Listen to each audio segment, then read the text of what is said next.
Priyanjali, you can start. Good evening to one and all present here. On behalf of ENQUBE Collaborations, I am Priyanjali Rao, your host for today. I welcome and express gratitude to each and every one who has taken time out to be virtually present with us for the Budget Dialogue Union Budget 2022-23. ENQUBE Collaborations is a think tank and a multidisciplinary organization and is engaged in independent high-quality research. We conduct deliberations in the areas of banking and financial services to sustain standards through knowledge sharing among stakeholders and to discuss critical issues and challenges faced by sectors like banking, NBFC, insurance, MSME, and capital market. Our Financial Minister, Srimati Nirmala Sitharaman, presented her fourth budget speech on the 1st of this month. This marked a rise in positive sentiments across various sectors. India's current estimated GDP rate is at 9.2%, highest amongst all large economies despite the pandemic. The budget has proposed a comprehensive package for farmers, incentivized natural farming and green financing, launched digital portal Desh for upskilling of the young Indian population, and has proposed to introduce the digital rupee using blockchain technology in 2022-23. To discuss the various pros and cons to help you better your understanding and derive maximum benefit from the budget, we have a brilliant panel joining us to analyze and deliberate. I would like to introduce you to our panelists. Dr. Soumya Kanti Ghosh, Group Chief Economic Advisor, State Bank of India. Dr. Ghosh previously worked at Tata AIA, American Express, and ICRA, among others. Dr. Ghosh is currently a member of the working group that has been set up by the Government of India for the revision of Wholesale Price Index. He serves as a member of the Indian Banks Association's Monetary Policy Group and of SEBI Advisory Committee on Research, Economic Advisory Council, CII, and others. He has authored several publications on the Indian economy and has received his PhD in economics from the Jawaharlal Nehru University. Mr. Dharmakirti Joshi, Chief Economist, CRISIL. Mr. Joshi has worked with NCAER, Central Electricity Regulatory Commission, and has been a consultant to the state governments on fiscal issues. He has co-authored a book on state finances and has research articles to his credit. He is also the co-chairman of Economic Affairs Committee of Bombay Chamber of Commerce. Mr. Joshi holds a master's degree in economics. He has attended a program on macroeconomic policy management at Harvard University and was a visiting scholar to Economic Research Unit of University of Pennsylvania. Our next speaker is Mr. Madan Sabnavis, Chief Economist, Bank of Baroda. Mr. Sabnavis is a corporate economist with 30 plus years of experience across development banking, commercial banking, engineering, commodity exchange, and credit ratings. He has led economic and industry research across several organizations. In his personal capacity, he has got 2,500 plus articles published and is a published author of 4 books: Macroeconomics Demystified, Eco-Quirks, Economics of India, How to Fool All People for All Times, Hits and Misses Indian Banking Story. CA Kamlesh Shivji Vikamse, Senior Partner Kimji Kunverji at and Co. Limited Liability Partnership. Mr. Vikamse is a chartered accountant with more than 35 years of experience in public practice as senior partner. He is the chairperson of the Audit Advisory Committee of UNICEF, New York, and chairperson of the Independent Management Advisory Committee of the International Telecommunications Union, Geneva. He is also the member of the Audit Committee of the World Meteorological Organization. He has served as the chairperson and member of the External Audit Committee of the IMF and Audit Advisory Committee of UNDP New York. He has worked in several committees set up by the Government of India and regulators. Mr. R. Govindan, he is the Executive Vice President, Corporate Finance and Chief Risk Officer at L&T Co. Mr. Govindan heads the finance for L&T and all its group companies. He also oversees the enterprise risk management and insurance functions for the group. He is part of the committee of FICCI and of various industry bodies and regulatory committees.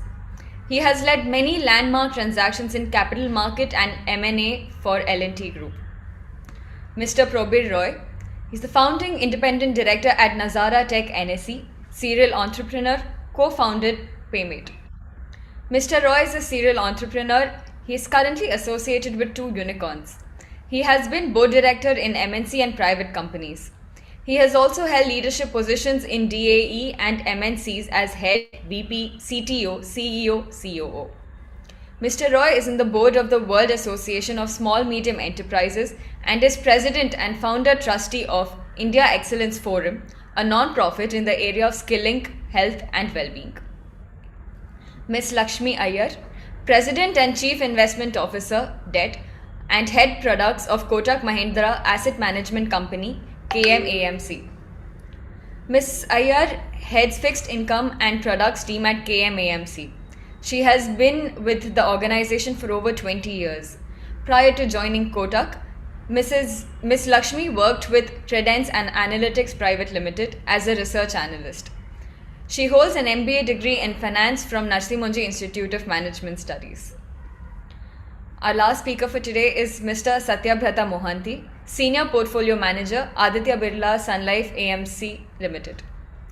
Mr. Mohanty has over 2 decades of experience in finance and research. He has been part of the Birla Group for more than 17 years. Prior to joining Aditya Birla Sun Life AMC, he has worked with Aditya Birla Management Corporations Limited and joined Aditya Birla Group as a management trainee. He is a qualified CA and CFA. Without taking more of your time, I would like to hand it over to Dr. M. Narendra, former Chairman and Managing Director of IOB, Advisor of ENQUBE Collaborations. Sir, thank you, Priyanjali, and my hearty welcome to all the esteemed panelists and all the other attendees. It is in our continuation of our efforts to impart knowledge that we are coming with this at another program on budget dialogue, the Union Budget 2022-23. Earlier, our program on 7th January on a one-day program on connecting future leader has been a very great success with more than 25 speakers. And as mentioned already, that the current year budget is the continuation of the earlier budget of last year. And here the focus continues to be on Capex focus. And similarly, of course, over the revised estimate, it is from 6.03 lakh crores. it is 7.50 lakh crores. Similarly, the assistance to states for long-term such capex has also been increased to 1 lakh crore from hardly 15,000 crores. So the overall it is around 4.1%, around more than 10 lakh crores of GDP. So it is really good in the core areas of road, railways, port, and of course our logistics and other modes of transport. In all that, the budget has focused, and budget would like to more work on the ground level, so that would facilitate greater investment, and also maybe the investment will be faced in such a manner that it gets the immediate impact. And that has been proved in the fact that this year the budget progress is around 9.2% GDP, and with the economic survey projecting 8 to 8.5% GDP for the 2022-23. And of course, the what you call the real GDP is around 11.1%, and that presupposes that the inflation will be under control, so the budgeted economic survey growth could be achieved. So in that respect, this year the government had the much benefit of tax buoyancy, and their using the fiscal deficit in the beginning has been very less. And of course, one area of budget has been that they have been focusing on transparency, and all the off-budget programs, or what you call borrowing, are all being brought to the budget, and that has resulted in the revised fiscal deficit of 6.9. And the next year, since everybody has been feeling that the government should continue to spend, the fiscal deficit has been still maintained at 6.4. However, that the long-term plan of achieving 4.5 by 2025-26, that has to be watched, and we have to see how, because the remaining year will be very less, and they will have a very tight plan to bring it down, which all depends upon the buoyancy in the tax and the what you call direct and non-tax or indirect tax buoyancy, which is shown. The GST has grown up to 1.41 lakh crore, which is a record. So I think by clubbing the, or means the leakages are all being curbed, and the reach of the taxpayers also will have to be expanded. And of course, the budget equally focus on agriculture, which has given last year 3.6% growth, this year projected 3.9. Similarly, the service sector, which had affected last year with the negative growth, they are focusing on 8.2% growth. And of course, industries have started moving up, and with the PLI scheme, more than 14 sectoral allocation of 1,95,000 crores, and an additional one sector have been added with another 19,500 crore, that is on the solar panel and solar model. I think overall the PLI scheme is the game changer, which can bring substantial investment. The government said that 30 lakhs is the intentional investment which has come, and it can also provide more than 12 lakh crores of sales, and with 50 lakhs of jobs. So the other side, the direct payments to the NREGA has been projected at a lower level this year, and even though the last 2 years the government has allocated a lot, maybe that this year, as and when needed, they may enact that. And the education, which because of the fact that all are on digital mode, the digital university, and the other side, health, with a reasonable increase. There is no much increase, but the health also has been focused. So the another important is on the digital ecosystem and the MSME and the startup. I would not like to dwell much on all these aspects, because we have a good panel, and we will have to ask later a question. One area, this you can see here, that how the money comes, this is from the government itself, and how the money goes. And you would see that around 20% goes to interest payment. And of course, the other central and central sponsor schemes, central sector schemes, and the finance commission, according to that allocation to the states, transfers, and defense subsidies, all that are being allocated. And the other area of that major area is the borrowing. This year, government is going to borrow on a gross level 14.95 lakh crores, and maybe on the net basis 11.1 lakh crores. And the state government will also borrow around 9 lakh crores. So this is a great, from this level of 80%, what you call GDP to debt ratio, India has to come a level of 60%. So that is the major area of what I'm telling, what I am feeling, that it is a risk area. Second is the inflation is likely to may not be that level envisaged. The inflation is still higher, and the oil price is around 90 US dollar per barrel, as against maybe they have projected a 75. So, and I would like to hear from the panelists what would be the Reserve Bank, whether they will go with the balanced focus on growth and inflation, and along with the accommodative stance, or their reversal of the reverse repo rate. All that will have to be discussed. With this, I would now like to go to the, of course, ESG also is one of the important aspects of welfare focus. With this, I would like to now request our Soumyakant Ghosh, our chief economist, group chief economist from State Bank of India, who has been my supporter in all our program.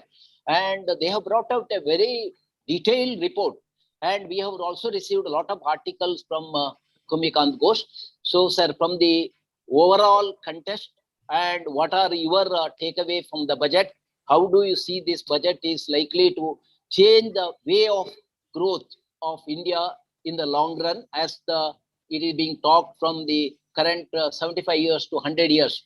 The what you call that is the long-term plan of the government. Please let us have your views, sir. Yeah. Thank you. I'll be a little short, and I'll just focus on some interesting points which came in the budget and outside the budget. I think on 31st January 2022 at 5:30 p.m., the CSO had announced some data which actually largely escaped the attention of the market.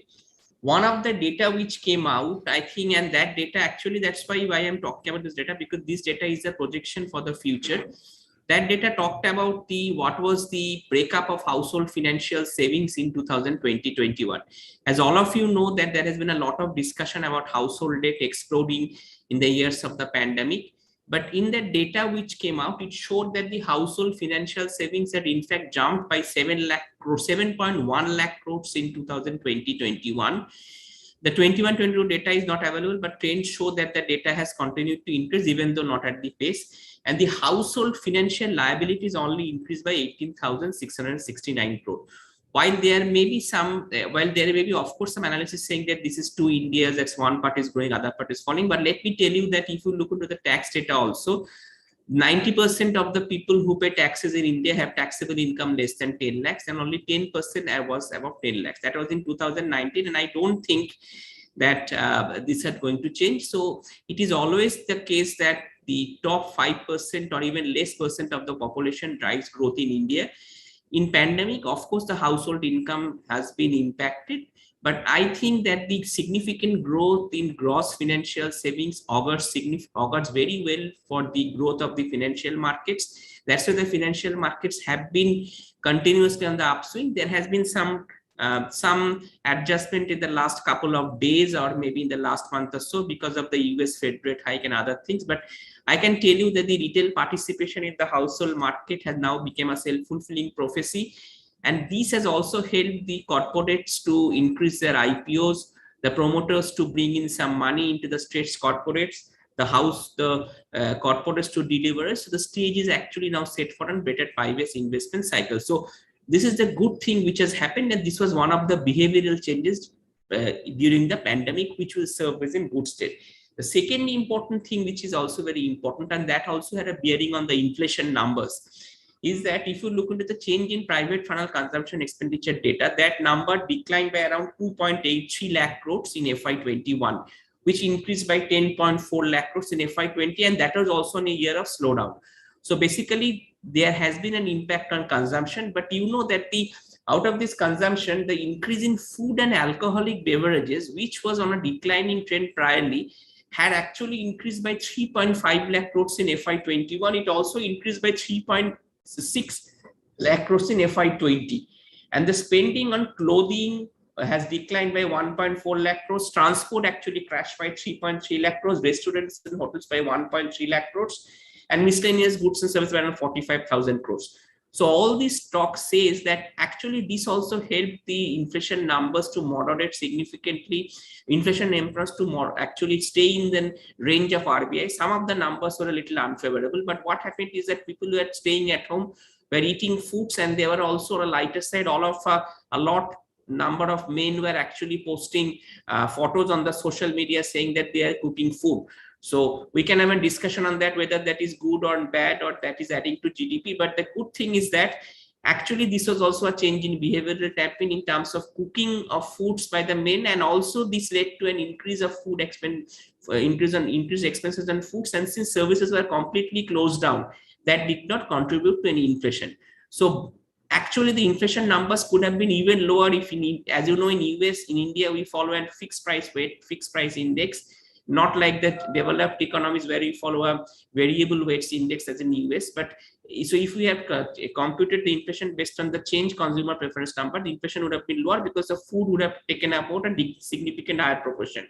But notwithstanding, given that the government was able to supply the food chain more or less effectively, that had a sobering impact on inflation. So these were the two things. But in the context of the budget, I think there are some things which I would now like to mention. So these are the two things which you need to remember. Very quickly, I think the first thing which is important is that the budget is fixed on 4 priorities of all of us. I'll not get into that. Gati Shakti, inclusive financing of investments and productivity enhancement and other things. The most important point to note over here is that there is a budget has actually given a focus on some part on the agriculture. The NABARD actually has now been entrusted with and facilitating a fund. There has been an outlay of an implementation of an Ken Petwa link project. The MSME enterprises have extended the ECLGS scheme, which has been a largely successful, and also the CGT MSE scheme will be restructured, which has been a long-standing demand of the banking sector, because that scheme has not been operational, properly implemented or properly structured by the government in the last 20 years. And we had requested them that this scheme, which was modeled on the line of the US SBA, be done, and around the government is expecting that if the scheme is restructured, around 2 lakh crores of money, additional money, could fall into the MSME sector. So this is one thing. There has been a major thrust to infrastructure, data center, storage systems. All of those are now coming up. National infrastructure pipeline will come. Health, water supply, housing, road transport, Parvatmala, Northeastern region, renewables. All these are priority areas of the government, and a significant amount of money has been outlined. Regarding the financing of infrastructure, I think as it was outlined, the government capital expenditure is at 7.5 lakh crores, which includes 1 lakh crore of expenditure by the states. But the most important point to note is that I think some of the important focus, even though there has been a reduction in the amount of money on NAREGA, and Ministry of Rural Development allocation has remained the same, there has been a large part of people who are saying this should not have been done. But in my sense, the government has actually increased the significant outlay on the rural infrastructures. For example, like the Prime Minister Awas Yojana, and also I'll give you some of the numbers. Say Gram Sadak Yojana, 15,000 crore. The NHAI extra budgetary resources has all been brought out into the off-balance sheet into the expenditure. Awas Yojana increased by 48,000 crores. So these are good steps. And the most important point to note, and where I will come into, is that the overall public sector borrowing requirements, as per my understanding, is around 7.78%, if I am correct. And the overall fiscal deficit is 6.4%. I think 7.7 or 7.8%. So that means that the gap between public sector borrowings and the fiscal deficit has significantly narrowed down, The overall public sector borrowings 2 years were at 11.6%, and the fiscal deficit was around 300 points lower than that. But now it has moved up significantly, and the government is saying that by next year it will reduce the extra budgetary resources of public sector enterprises to zero. So that means that next year also the market could see a higher amount of borrowing. So I think the government needs to be rewarded for the fiscal transparency, and the debt market actually, after the budget has been on a roller coaster ride, the debt markets, the rates have significantly increased. Today there has been some softening on the yields, but it was not, the increase in the yields was not entirely unexpected, because the total borrowing requirement of the center and states is around 24 lakh crores. So within 24 lakh crores of borrowing program, I think the markets have got a little nervous. But some of the numbers in the budget, I think, defies a little amount of logic, because I don't think the borrowing numbers will be so much excessive, because this year, last year, small saving collections were higher by around 2 lakh crores and market borrowing declined by 1.7 lakh crores. This year, the small saving borrowings are supposed to decline by 1.7 lakh crores and net market borrowing by a staggering 4 lakh crores. I don't think these numbers are, these numbers will be scaled downside. For example, yesterday the RBI cancelled auctions. Now 37,500 crore will not come to the market, and the RBI and the government is now saying because of cash balances. As of yesterday, I think last day, around 3.5 lakh crores of cash balances were with the RBI. In the budget, they are saying they will only use 1.7 lakh crores. So I am not sure how the additional 1.8 lakh crores will be used. Maybe the government will spend significantly in the next 2 months. So somewhere down the line, the arithmetic is not matching. And that's why the government correctly said after the budget, including the finance minister, that we may not borrow if it is not required. So overall, maybe the debt market has been surprised by the ferociousness nature of the borrowing. But my sense is that there will be some scaling down in the borrowing estimates in the days to come, and maybe that will have a sobering impact on the GSEC borrowings. Regarding inflation, I think inflation numbers have been in the RBI bucket. There are some concerns on the inflation. The government, there is a most common logic which is now going in the market that the oil prices could be in a shock after the elections are announced.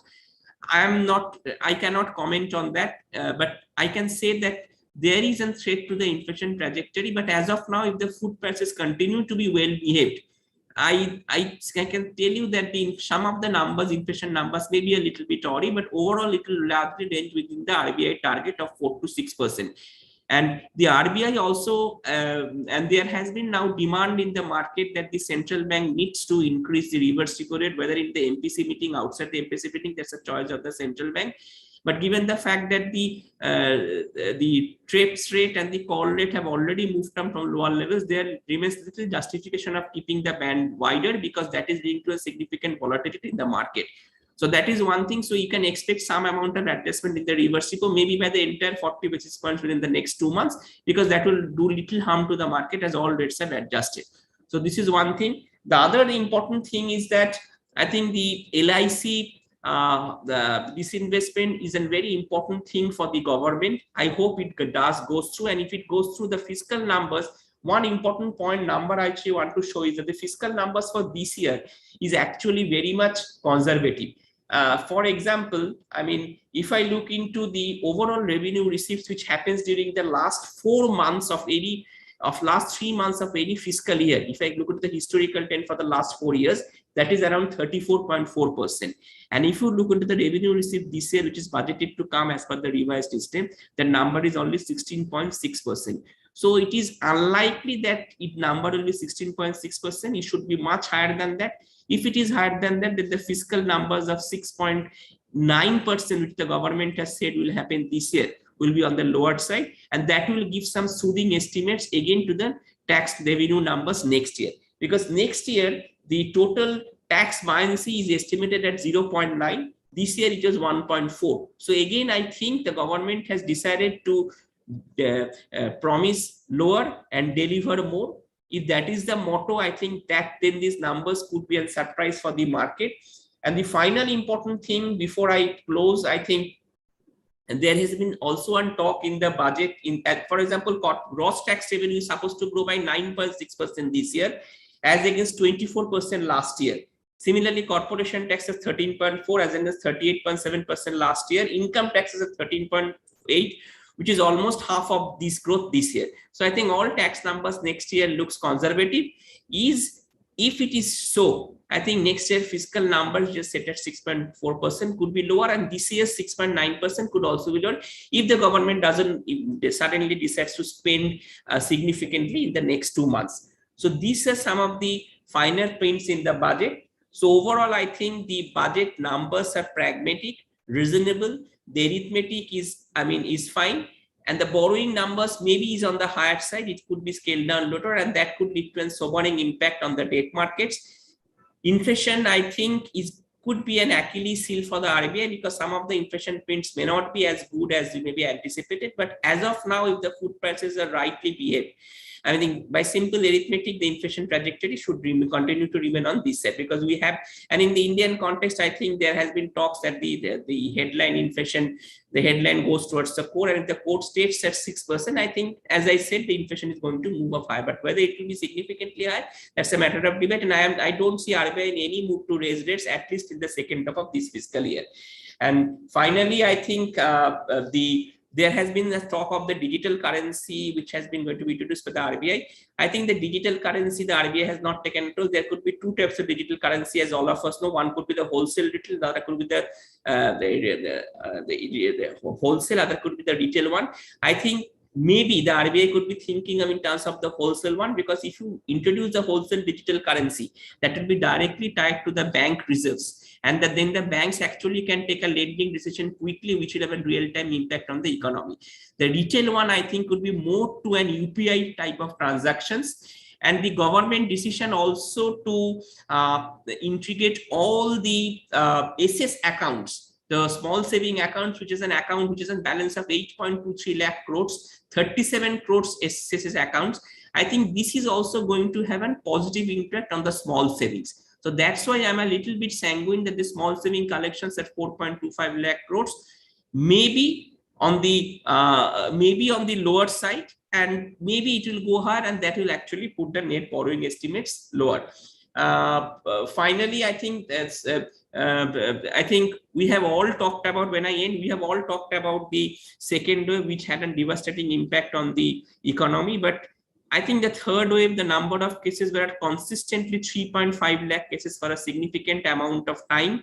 The number of cases have now declined to less than 1 lakh, but I think none of us, at least in the meeting today, did any point of time realize that the cases are so large as we used to do when the second wave was there. Perhaps this is the magic of India's vaccination, and published data shows that India's vaccination emergency reactions, this is also in our budget document, the adverse reaction is only 0.18%, is only 0.0005% against the 0.18% of the vaccine which is registered in developed economies. So we have done a remarkable story in terms of the vaccine, and that is one of the reasons why I think that as this pandemic turns into possibly into an endemic, but because I don't think anybody is now left who has not been touched by the pandemic, I think the future looks better for India. In terms of growth rate, 11.1% nominal GDP growth rate is possibly on the lower side, because if an inflation of 4.5% easily and the GDP growth of 8%, I think nominal GDP could go higher, and that could lead to more spending power on the part of the central bank. So hopefully, and we're also saying some traction of capital private investment coming in terms of the proposal which we are looking, and also in terms of the bank credit growth. Our bank credit incremental credit deposit ratio today is at 140. So I think that's a tremendous improvement from 2, which was in the first 4 months, 6 months of the year. So everything looks better. Hopefully, I mean, if there is no endemic, I think we should end the next year with a growth rate which could be much higher than what is being put out in the official document. I would like to thank NDR and thank you, all of you. Thank you, Dr. Soumyakant Ghoshi ji. That आपका view तो definitely 10 out of 10 है budget के लिए, and I know that you have extensively made in your report also, and all you are talking from the facts only. So, and the government has been conservative in estimation, and that is all likely to go up, and their fiscal deficit estimated would like to come down. So we may have to later ask that from Lakshmi and Satyabrata ji, how they take in the market these aspect. And now we have Dharmakirti Joshi, Chief Economist from CRISIL. And I also saw the CRISIL report, and they have a lot of facts and figures to be talked on the Capex front, and how are that really resulting in real development, and also on the various estimation from the rating perspective. Actually, they need to be critical. I saw some of the another report of Fitch, which also sees so many risks to the growth also. And CRISIL also have been talking about employment and the macro level with the whether micro level. We need to talk growth with the equity, how they are being shaped up. With this, I request Dharmakirti ji to make his presentation. Please, Thank you very much. So I have 5 slides. So let me put them up, and also I think say that it's always a pleasure to participate in the panel. What I'll do is I'll very quickly take you through some of the key messages that I have, and I'll take about close to 10 minutes, maybe less than 10 minutes. So I think one thing that very clearly comes to mind, I think, and we'll come to know tomorrow as well, looks like I think fiscal policy is now has taken the center stage, and I think it wants to engineer an investment-led growth. Whereas I think monetary policy, which we'll see tomorrow, I think is clearly reaching its limit, and I think going ahead, we'll see some tightness, normalization in policy. And what the fiscal policy has done for RBI is that it has complicated its decision making, because the borrowing program does complicate the normalization process by pushing the yields up. And also, I think I'll just speak a little bit about the shift in the risks now. I mean, the risks in the last policy, the risks were around COVID-19, Omicron, unknown variable. Now they have shifted to geopolitical risks. It is the oil. It is tension in Ukraine. I think the Federal Reserve has suddenly become extremely aggressive. So I think these are the kind of risks that both which will challenge both the monetary and what the budget is saying. So very quickly, I think I agree with what you had said, and also with Dr. Shaumikanti Ghosh, that I think the revenue estimates are quite conservative. I mean, there's little doubt about that. Divestment is more realistic. I think they've realized last year that it's a little difficult to push divestment, and since the financial conditions in general are going to be tighter, I mean, there is little doubt about that in 22-23 we'll encounter tighter financial conditions, because the monetary policy will slowly start withdrawing globally as well as domestically. So under those conditions, I think divestments it becomes difficult to push. And I think, as Mr. Narendra was pointing out, I think there is clearly the transparency element is very high in the budget, and there is less dependence on off-budget items, I think, and also the areas which used to be always pushed under the carpet. I think they are doing away with that. So I think the budget numbers can be taken on the arithmetic can be taken on the face value now. And I think I have a table here below, which I just wanted to highlight that that government is a little less bullish on the tax front, and I think that our opinion is also that it's going to exceed, I think, on the tax front, because we expect real economy to grow at around 7.8%, and plus inflation, I think it will be close to 12%. So I think that's on the arithmetic part. On the capex part, I think, which has been debated, and I think every day I see some new number. This is the growth, that is not the growth. So what I've done here is I've put in all the, the beauty of the budget is you can pick up parts of it and make your own points. I mean, so let me put everything here. I mean, so the budgetary capex, which is the headline capex, so to say, I think that grows by 24% in 22-23. The other way in which the budget influences investment cycle is the grants for creation of assets, I think, which also grew by 34%.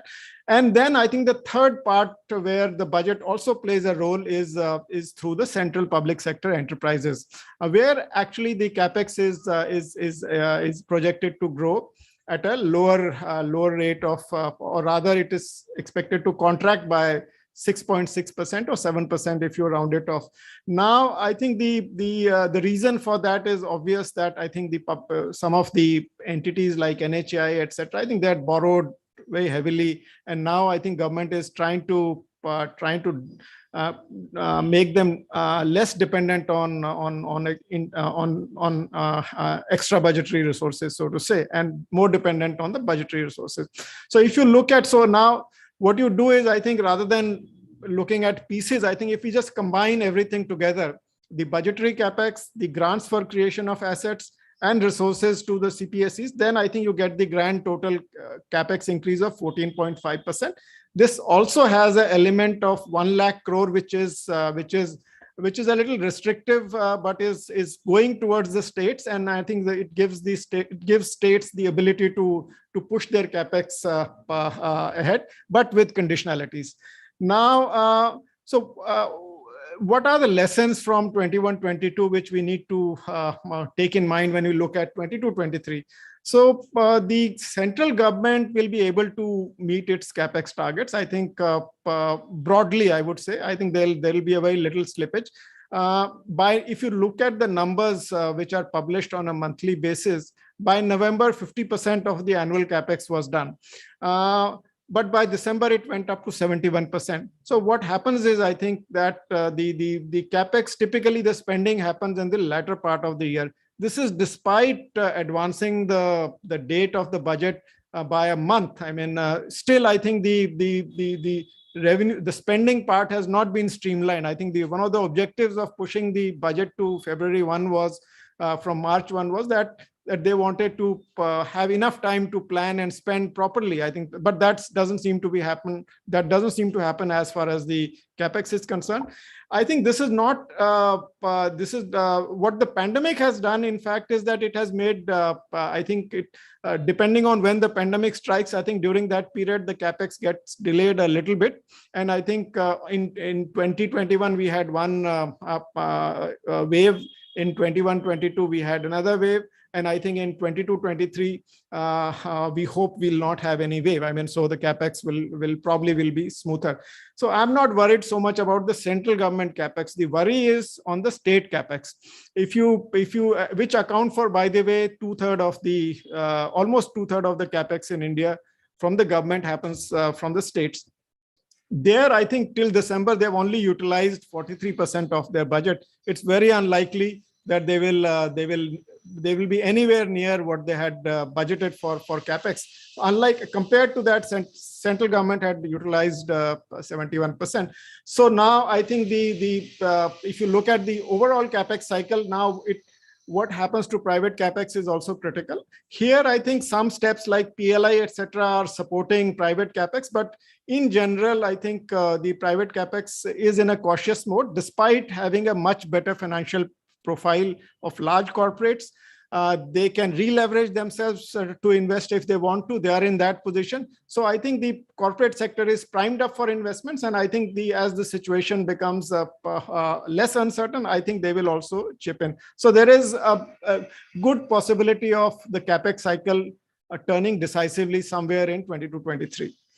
And I think coming to the last, but one point that I wanted to make was on the yields, which have firmed up very since the last couple of months, I would say. And here, I think there are a number of factors. It's not one factor alone. I mean, it's the Federal Reserve stance, I think, which has been turning more and more hawkish by every policy. And now I think S&P's belief is that the 10-year bonds, the Fed will raise interest rates by at least 6 times in 22, which was, I think, 6 months back, nobody was expecting any rate hike by the Fed in 22. I mean, they were only thinking that tapering will be over. So there's a lot of surprise coming from the Fed, which in a way, I think indirectly has an influence on us also, because the capital, there's a home bias in capital, and capital tends to move out.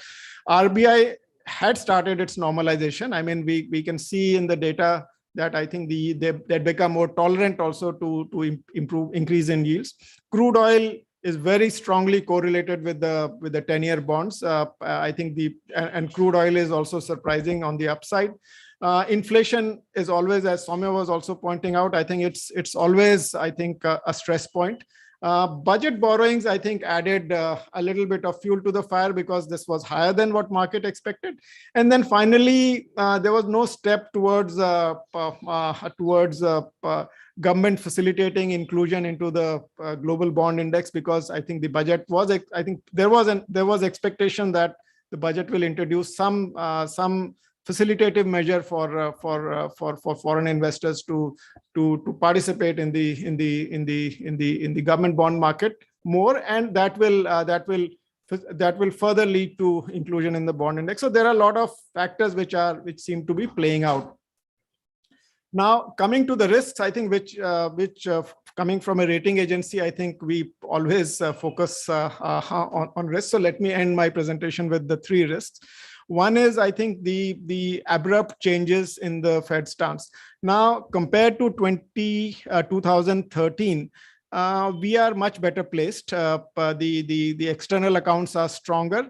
But I think the difference between 2013, 14, and now is that our vulnerability might be low, but the shock that is coming could be much bigger. I mean, that's what the communication is. So I think that it will definitely lead to some volatility, though the forex reserves allow us to curb it in a much better way than we could do in 2013, 14. Geopolitical risk, I think, is a major risk, because this is interesting, or rather worrying part is that the oil prices are rising when the global growth is slowing. So I think that is a worrying point. I mean, if global growth was also rising, I would be less worried, because I think it will give boost to our exports. But this is happening at a time when the global growth is slowing. So it creates furthermore risk to us. And then the inflation pressure could, I think they could dial up pressure on the RBI to move a little faster, depending on how it plays out. See, core inflation has been very sticky. Food inflation has helped us, but we should remember that we had almost 6 monsoons which were near normal, and whether you'll get the 7th monsoon close to that, I think is statistically speaking, I think the chances of monsoon disturbance is high this time. So we need to keep our eyes peeled for that development. So let me stop there, and thank you very much again for this opportunity. या Joshi ji, because आप बाद में आपका भी दूसरा काम है, फिर भी बाद में आएंगे. That out of your presentation, one is, as you also mentioned, how the RBI is going to facilitate borrowing, and of a huge borrowing which without affecting the market and without affecting the interest rate. Our other participants also can do that. And can the yield remain, what would be the expected, like, आपका तो I think 7% plus है तो that you also, I saw in your study, the average cost which was 5.9 for the government, this year it has gone to 6.1, and that is likely to go up. And the majority portion of the revenue receipts are going towards interest payment.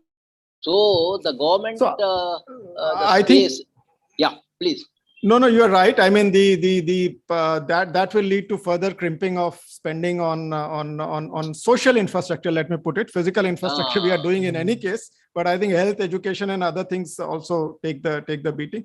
Now, as far as the yields are concerned, I think we do see near-term pressure. I think which is going to push it towards close to 7.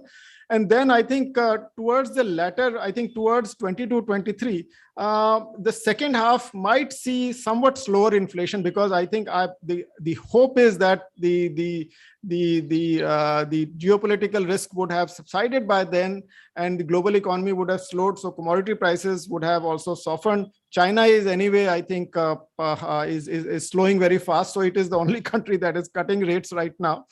So I think then I think for if I were to take a call for March 23, I would say that it will be a little over 7%. I mean, given the dynamics of inflation, and I think as Soumya was pointing out, the public finances might turn out to be somewhat better than what the budget reveals. I mean, they may borrow less. Okay. I have got some more questions which I will later speaker I will ask. Be there to the time you could spare up to 5:30. Madanji always has been a very frank speaker, and he always has the correct opinion on the what is that being done.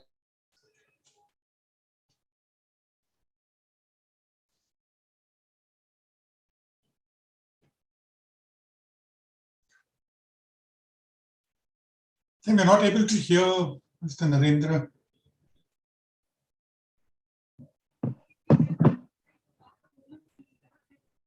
I think there will be network issue. So should I start off? Yes, please. Yes, please. Now I am back. So the budget has not given any additional boost to the banking sector, except that 75 digital units in 75 districts, and of course the post office becoming 100% interoperable, and other areas of, and MSME particularly, Madan always that whether the whatever steps taken for MSME is suffice enough, and any other overall his comments. Being a banker now, as a banker turned economist, what are your comments, Madanji? Anyway, thanks a lot, Narendra, for having me out here. When I look at a budget, I look at a budget more as an income and expenditure statement of the government of India, on which we economists, analysts, we keep attributing a lot of things. We try to have lots of expectations, and probably at the end of it, we are either happy or we're disappointed. But we should remember that at the end of the day, it's nothing else but an accounting exercise of the government, where the government looks at something called the FRBM and decides that, okay, we need to have a certain amount of fiscal deficit because that's what's been agreed to. And when we decide to move from 6.9 to 6.4%, I think that's what the government has taken a calibrated approach, saying that if we're looking at 4.5% by 25-26, we probably need to cut down on the fiscal deficit by 0.5% every year. So that's probably the starting point. Now, various things. Now, if you look at the budget, what it normally does is that you look at the various pain points in the economy, and you accordingly have certain measures which are introduced. So if I go back maybe a year or 2 years back when the PLI came, at that time we felt this industrial stagnation. So we had the PLI scheme which came in, which was announced. And maybe after the budget, you had different announcements made for different sectors. So that's how the thing came through as part of the Atmanirbhar program. Last year we had, last 2 years in fact, there was a necessity to help out the poor people. So therefore we had a lot of money which was spent in the form of relief, which went both in terms of enhanced NREGA program. We had free food being given, so all that went into your food subsidy. NREGA program had a higher outlay, and at the end of the day we felt for 22-23, things are going to be normal and therefore we don't have to spend it. So while there have been some doubts, people saying that, look, have we cut down on subsidies? Actually, the answer is we have not cut down on subsidies. We had increased the subsidies because there was a problem which was there. There was a problem situation, and the government had addressed it by making higher allocations. So same thing holds probably also for fertilizer subsidy. So if you look at the banking system, I think we had earlier the problem of saying that public sector banks require more capital. So therefore, we had the recap bonds earlier. And I think even in the last budget, we had something like 20,000 crores, which was allotted.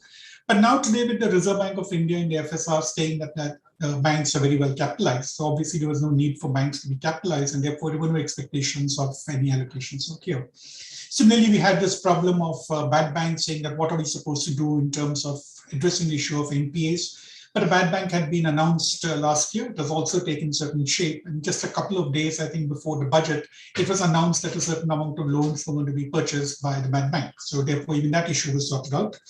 Then we had a DFI which had to be started because all of us were saying that banks should not be lending for infrastructure purposes. We need to bring back the concept of DFI. So therefore, the DFI concept was also, the idea was germinated in the last budget, and we have this institution created. And today's in the paper, I've read that they're looking out for the head of the organization. So even that particular thing is work in progress. So in this kind of a situation, what exactly should the banks be looking at? I think one thing is the banks will be happy that we are seeing more money being spent on infrastructure. Again, let's not exaggerate this 7.5 lakh crore number, because 7.5 lakh crores is big from the point of view of the center, from the point of view of the budget. They have done the best in terms of the overall money that is available. But if you look at the overall capital formation in the economy, it has to come from the private sector. So much as we harp upon saying that the central government, state governments have to spend, but at the end of the day, if the private sector doesn't invest, if people like Govindan are not going ahead and investing in capital, then we will not be seeing the investment cycle really turning around. So whatever we talk, I would say that the central government is more peripheral. State government is probably more effective in terms of the multiplier effects. But at the end of the day, we need to see the private sector investing. And we have other issues in terms of why it hasn't happened for the last 3-4 years. So every year at the end of the budget, we say, look, the central government has increased its outlay on capital expenditure.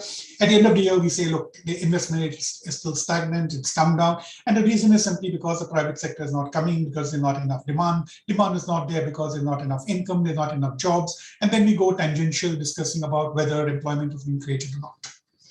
Now, looking for the banking sector, as far as whatever allocations are being made, whatever benefits have been given to specific sectors, in fact, for the ECLGS scheme, hospitality industry is also being included. So it obviously means there's going to be better business for the banking sector. So the kind of growth in credit, which has been fairly mundane in the last year or so, we can expect some bit of pickup. Will it be really very an accelerated pace? The answer is probably not. It may be just about higher, 2 or 3% higher than what it was last year. So therefore, there could be some benefits in terms of credit picking up, because banks don't have this hangover of saying that, look, I'm worried about NPAs today. I don't have capital.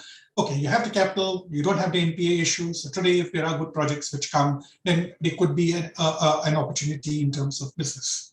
But I think the major concern for banks, of course, would be this huge borrowing program, because when we're talking of around 15 lakh crores of gross borrowing, 11 lakh crores of net borrowing, we've already seen that from the time when the budget speech started and it ended, I think the 10-year bond actually went up by 20 basis points. So I think the market has always been suspicious of both inflation as well as the government's borrowing program, which means that the yields are going to be pushed in upward direction. So as banks may say that, okay, I have an opportunity on the credit side, my business is going to improve, there could be a better returns in terms of my basic lending program.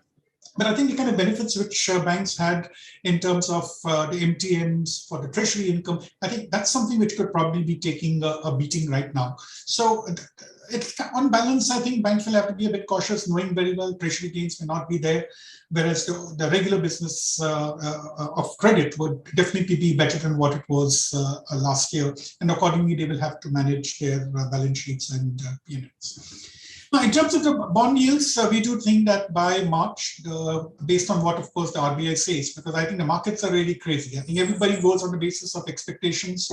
People think about what the RBI should be doing, and if the RBI does or does not do it, behaves in a different manner. So it's not really very rational, but we think that the 10-year bond could go towards the 7% mark by March. And in the next financial year, given the fact that inflation is going to continue to be high, and I think all this discussions which we have saying that inflation could cool down will be more of a statistical feature, high base year leading to low base year, which I think is a very clumsy way of explaining inflation. But the fact remains that we will be in this region of 5–5.5%. Now, how will the RBI react to this 5–5.5%? Will they say that is growth durable enough now? I think that was the main concern of the RBI last time. They said that growth is not durable, so therefore we have to look at growth. I look at the economic survey, I look at the budget, and generally everybody is gung-ho about growth. So in which case, I think we have to go back to the basics for the MPC, say that is inflation actually tolerable, or do we need to take some action on interest rates? I think to begin with, probably, I think most of us believe that the reverse repo rate will go up, and probably 25 basis points is what we're looking at. It could be 20, 50, anything, but the corridor is going to go back to 25 basis points at some point of time. Will the repo rate be increased? Probably not in this policy. In April onwards, we do expect at least two increases in the repo rate, probably in June, starting in June, 225 basis points increase, which means 50 basis points increase in the repo rate. Inflation will continue to be higher, and I think the bigger challenge for the RBI, not challenge, I'm sure the RBI has worked it out. I don't need to work it out for them. Is how do you actually manage this liquidity? You know, I have 7 lakh crores on paper. Somebody can sit back and say, I have 7 lakh crores of surplus liquidity. Even if the government is borrowing 15 lakh crores, it shouldn't really be a problem because I can just map the 7 lakh crores to the additional borrowing. But it doesn't work really that way on a real-time basis because there is a case of phasing of the borrowing, the phasing of this liquidity. So the RBI will have to take a decision on what it does on this surplus liquidity. When they talk of normalization, that itself could be spooking the markets. So I think the commentary of the RBI will be very interesting on the 10th when they actually probably lay some kind of a roadmap about what they're likely to do. So I think more likely, I think we may be expecting more from the RBI. It may be another blank statement where they'll probably continue with an accommodative policy, maybe increase the reverse repo rate, but may not give any direct commentary on how it's going to rewind. So I think that's been the difference between the Federal Reserve and the RBI. The Federal Reserve has been more open by saying that, look, we're going to increase rates, we're going to reduce liquidity, we're going to roll back on the QE, whereas we don't get these kind of statements from RBI. So again, I'm not quite sure if we are being rational in expecting such kind of statements from the RBI, but being a part of the market, I think these are always the expectations. We're looking out for the words, and probably will be interpreting the language with a comma coming in. So I think that's the way, anyway, how the market really functions. So in terms of the MSMEs, I think the government as well as the Reserve Bank of India are all working on the basis of the supply side incentives. So therefore, anything that's done on the credit side is more to take care of their requirements. But the important part is that has demand really picked up? Have these enterprises gotten back on their feet? And so I think the demand side factor has to click more, and I don't think the budget can do anything about it. The government cannot do anything about it. And quite clearly, if things are so easy, I think there won't be any problems in the world today. So I think the MSMEs will have to wait for some more time before we see this gradual process of the labor coming back. Because you talk quite a few of these MSMEs, they'll say that most of our labor has gone off. So we need to have these people come back. And this mini lockdown, which we had in December, especially in the services segment, has affected the MSMEs to a certain extent. So I think these things will take time to clear up. So besides this, I don't think there was anything else very significantly different in the budget. Yes, there were certain announcements made which are fairly provocative, because I felt that taxing something like crypto is like saying that you commit a crime and I'm willing to tax it and it's all right. Because without legalizing an act and a particular activity, taxing it will actually give some kind of sanctity to it. So I think we should have probably first made it legal. Because are we actually okay with gambling which takes place? There's no underlying, so crypto ideally should not be permitted. But today there are so many people who have invested money, large investors have put money out there, so it becomes difficult for the government to actually ban it. So ideally, we should have taken a decision on whether it's right or wrong before we tax it, because by taxing it, we have given sanctity to this particular activity. CBDCs are the last thing which I would like to talk on, because it's an important, it's a very interesting concept. To say, do I have a central bank digital currency? But isn't most of our payments, I think everybody is saying that digital transactions has increased manifold. So if that is so, and we also have 30 lakh crores of cash which is in the system, quite clearly people want cash for some reason or the other. Okay, and are we actually willing at some point of time to say that I don't want to have cash in the system? Like I believe Sweden is one country which has moved to that stage where you can't get currency notes of the Swedish krona, I think is the currency. So it'll be interesting to see what the RBI actually does on it. Because to my mind, if we are trying to replace rupee notes with a digital thing, yes, it could mean something for the banks. Because in the extreme case of saying that there is no currency in the system, then there'll be a question mark raised. Do I require current accounts? Do I require savings accounts? Because everything will be with an account with the RBI. Probably we may not be going for such a thing. So the way it evolves will, of course, be important. And since the finance minister said for certain that we will be having the digital currency launched sometime during the year, we can be hopeful that there will be more light which is thrown on this particular concept. Thank you. Thank you, Madanji. That the earlier plan of what you call two banks privatization and one insurance company, that has not really picked up. That is the one which you may in the next round, because now we have to come to Kamalesh ji. because he has to leave by 5:30. Govindan जी थोड़ा wait करना, हमारे लिए help करना, वो कमलेश को थोड़ा दूसरा meeting है. And of course you are also busy, but now small change. And similarly, like that, that you mentioned, cash in circulation has gone up even after demonetization and all. I don't know in what relation this cash has gone up so much. And whole idea was, and other side, digital payments have also picked up. So that is the one issue. Similarly, if the government has to borrow that much, and the other side, Fed is taking action, whether our reserves or the monies are likely to, means hot money, it may reverse. And if it is so, how the government will get in terms of the debt market, as well as maybe equity market, which actually Lakshmi and Satyabrata also have to say. So these are certain area which I thought one more later round you have to talk. Kamalesh ji, now everybody is slightly happy that there is no harm to the tax, any changes. Other side, there is a feeling that common man has not been benefited. And there are also maybe that the amendments are some more hidden, because ये speech में कुछ ज़्यादा मालूम नहीं पड़ता है. When you go into the full pledge, तो आपने तो देखा भी होगा. So on the taxation regime and the GST in all respect, आपका थोड़ा view है तो that would be very highly appreciated, sir. Kamlesh ji.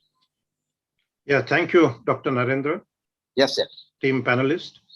And I'm extremely thankful to ENQUBE Collaborations for having me in this esteemed panel. As Dr. Narendra mentioned, let me just, briefly take you through the overall changes in taxation.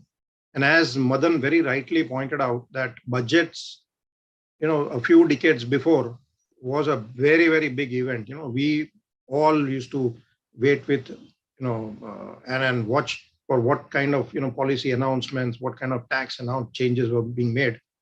But even tax changes now are not necessarily coming in the union budget. They are done throughout the year. I'll give you a couple of examples. Mr. Narendra Modi had gone to US in the year 2019, September 2019. And the Honorable Finance Minister announced that the corporate tax for a new manufacturing unit was slashed to 50%. And he announced it in the US when he was there in Houston. So that was one change which was brought in, not in the union budget, but during the year. The second big change which came during the year was on Vodafone case. We all remember the retrospective amendment of the Vodafone case, and perhaps in the history of India, for the first time, maybe the parliament had overruled a Supreme Court judgment. Generally, what they do is they leave the Supreme Court judgment as it is, but they make changes retrospectively so that others have to, follow that. But in this case, they had overruled the Supreme Court and they had made the amendment from 1st of April 1961, when the Income Tax Act was enacted, was kicked into being. Having said that, that had a very, very damaging repercussions internationally. And good wisdom prevailed on the government. And last year, they didn't wait for the 2022 budget. Otherwise, they should have ordinarily waited for the 2022 budget to announce that change. But they made those changes there and then. So all that I'm trying to say is that the budget is only, as Madan pointed out, it should be taken as a financial statement of the government of India.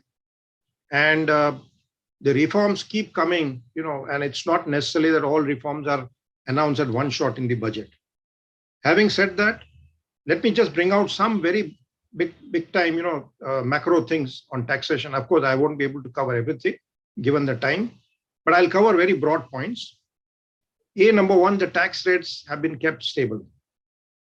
So for the last 3 to 4 years, the tax rates are stable, barring some very minor changes. For example, surcharge on HNIs, on long-term capital gain other than listed. In the last budget, they had given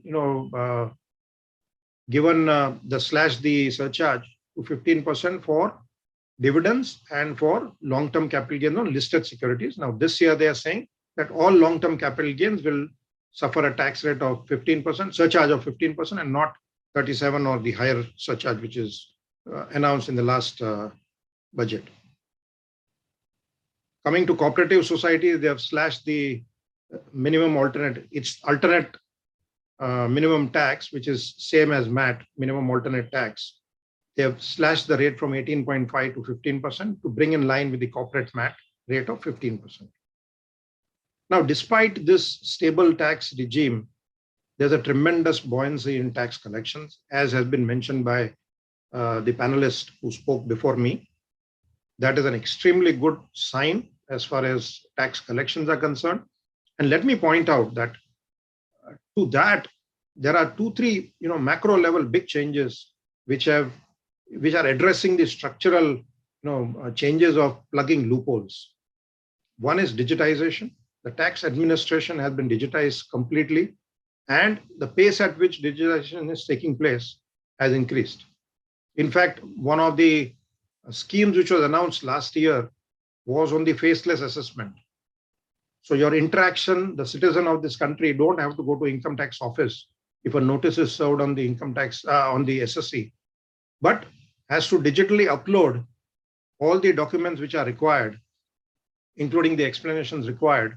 And the officer, again, it is faceless. So you don't know the identity of who's going to look at. It's not your jurisdictional income tax officer who's going to look at your case, but through the central faceless assessment cell, which is based in Delhi, it is randomly allocated to various places. The teams could be sitting in different parts of the country, and they look at your documents, and on the basis of which they form an opinion, and thereafter they pass an order.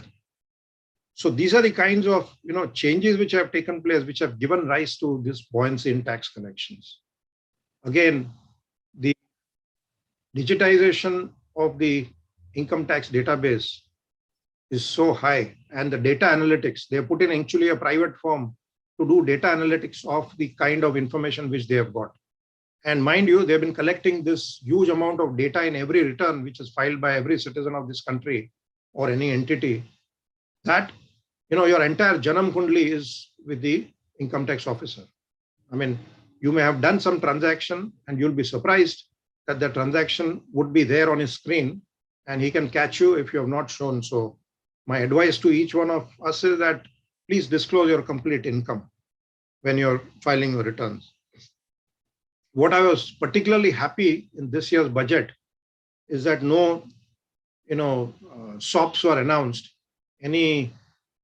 despite the fact that 5 states are going in elections. Otherwise, generally the tendency of government is, and they are very much in that particular mode, to announce, at least make some big time announcements. Whether they implement or not is a different issue, just to catch votes. But I was pleasantly surprised that not a single statement was made in the budget document, budget statement, or even in the budget documents, which is trying to entice voters in those 5 states which are going to election. Coming to health and education, there's one very important amendment which they have made with retrospective amendment. Now, the general policy of the government is, after the Vodafone disaster which we had of retrospective amendments, that ordinarily the government will not do retrospective amendment and do only prospective amendments. But this particular amendment which I am just sharing is a retrospective amendment from the year 2005. What is that amendment? That along with your corporation tax or income tax, you also pay higher education and education cess and health cess. Now, there's a decision of the Bombay High Court which says that this particular cess which you are paying is a deductible expenditure. Now, ordinarily, the taxes or the surcharges with the government levies cannot be deducted from your income to arrive at your taxable income on which you pay tax. But this couple of high courts, Bombay High Court, Rajasthan High Court, have allowed this particular expenditure of the cess. Now, government wants to plug that, and therefore they are passing an amendment with retrospective effect from 2005-6, saying that this deduction will not be allowed from the taxable income. Now, Madan also talked about virtual digital assets and the fact that there is a tax regime now brought in place on the digital assets. Now, mind you, they have not defined the assets as digital currencies. They are saying that digital assets will have a particular tax structure. And what is the tax structure? Broadly, on every transfer, whatever income you make will be charged flat at 30%. There'll be no deduction of any expense allowed in earning that income. There'll be no set off of loss if you incur a loss in that digital asset with any other income. Of course, with a digital, if you have income on the digital asset, you can set off the loss during the year against that particular income, but not against any other income. You cannot carry forward the loss which you have incurred on virtual digital asset to subsequent year. And importantly, they have brought in 1% TDS on transfer of these assets, by virtue of which they'll be able to track people who are doing transactions on the exchanges which are flourishing in the country. Now, there was a mention that, they should have come out first with the law and the regulatory framework of digital currencies and then got into the tax structures. But having said that, even if you earn an illegal income, let me presume that the cryptocurrency income is illegal. Of course, it's not illegal by any chance, but even presuming it's illegal, under the Income Tax Act, even if you do smuggling or if you do any kind of illegal activity and earn an income, is taxable under the Income Tax Act. So it was always taxable. The income earned out of digital currencies, the cryptocurrencies were already taxable. But what they have done now is they have brought in at the tax rates at the highest level to discourage people from doing transactions in cryptocurrencies, etc. Of course, we heard the finance minister, the finance secretary, the revenue secretary come after the budget document was presented to say that this does not legitimize the cryptocurrencies at all, and that the government is still thinking on regulating and bringing in a law and a framework on the cryptocurrencies. There's one very important step which they have taken to increase the trust between the taxpayers and the tax department, and that is that they have allowed a window to allow people to update their returns. Now, for example, if I've forgotten to offer some income, and if I realize that mistake, I can offer that income within a period of 2 years from the end of the assessment year, voluntarily, pay taxes, pay additional tax, and that will be the end of the matter without any problems. Of course, this particular provision is subject to certain caveats, so it's not applicable everywhere. There are some exclusions. And the exclusions, for example, a few examples are that if you're a search or if the income tax department has already got some information, etc., in that event, you will not be allowed to update your income, and that will fall in the normal regime where the officer will tax you. They'll levy interest, they'll levy penalties, etc., and even prosecution can take place if there's a concealment of income. But this is further step to increase the trust between the taxpayer and the tax department. Now, with this, I'll stop over here and hand over the proceedings back to Dr. Narendra. Thank you, Doctor. Thank you, Kamleshji. As you rightly said, that it has been a great relief. There has been no much any reversal or in a way, it has been maintained, and more and more transparency in the taxation through the digital process is coming. And of course, the one which you said that retrospective may be needed where they found some loophole, and the updation of the return and within 2 years, and again, other than the any other search or other, these are all positive. And one thing is to be appreciated, I don't know how, but the government has been able to really have a good tax. Even though other day I saw our secretary review saying quite a lot of them are coming in the bracket of 5 lakhs. So we are still to expand the tax base with the more number of people who are declaring or who are able to pay higher tax. That number has not really gone. That may be the one we have to really see, and so that the government dependence on the borrowing will come down. If had the entire population of India, leaving aside a few who are in the lower bracket, if they are all paying honestly tax, government will have a very buoyancy in the tax, which because in spite of that, that's why even though they had such a buoyancy, they have estimated lower, saying that they will do the effort and have a higher tax. And that, as rightly mentioned by other speakers, their dependence borrowing will come down, or fiscal deficit per se also will come down. Thank you, Kamlesh ji. I know you are, and we will now, of course, Dharmakirti जी, आपका S&P meeting होने के बाद फिर आप हमारा meeting है तो आइए. I don't know up to what time it is there, but now I have to go to Govindan ji. Is it all right? No, Dharmaki, you have, before going, you want to mention 1 or 2 points? No, I think this is fine. I think we are running short of yes, time. Yes, that is why. And Govindan, you see, has been also leading the entire L&T, the finance arrangement and the risk of also. And he would have seen in his period now that the buoyancy in the infrastructure coming on all the front, road, railway, and you may name that L&T is there. And also he would have studied the entire macroeconomic aspect of public sector investment. And the one point everybody is talking, how the private sector investment is likely to shape up. And also he has his own view, overall budget. With this, I request Govindan, please let us have your wisdom. Yeah, good afternoon, everybody. I think I will be a bit provocative. I think there are some rating agencies also here. So what I'm going to be saying is a lot more bullish. Just to tell you, the 10-year government security rate 6 months down the line is going to be 6 quarter, 630, 640. It's not going to be 7.5. I tell you the reasons also. And also try to give you the global context.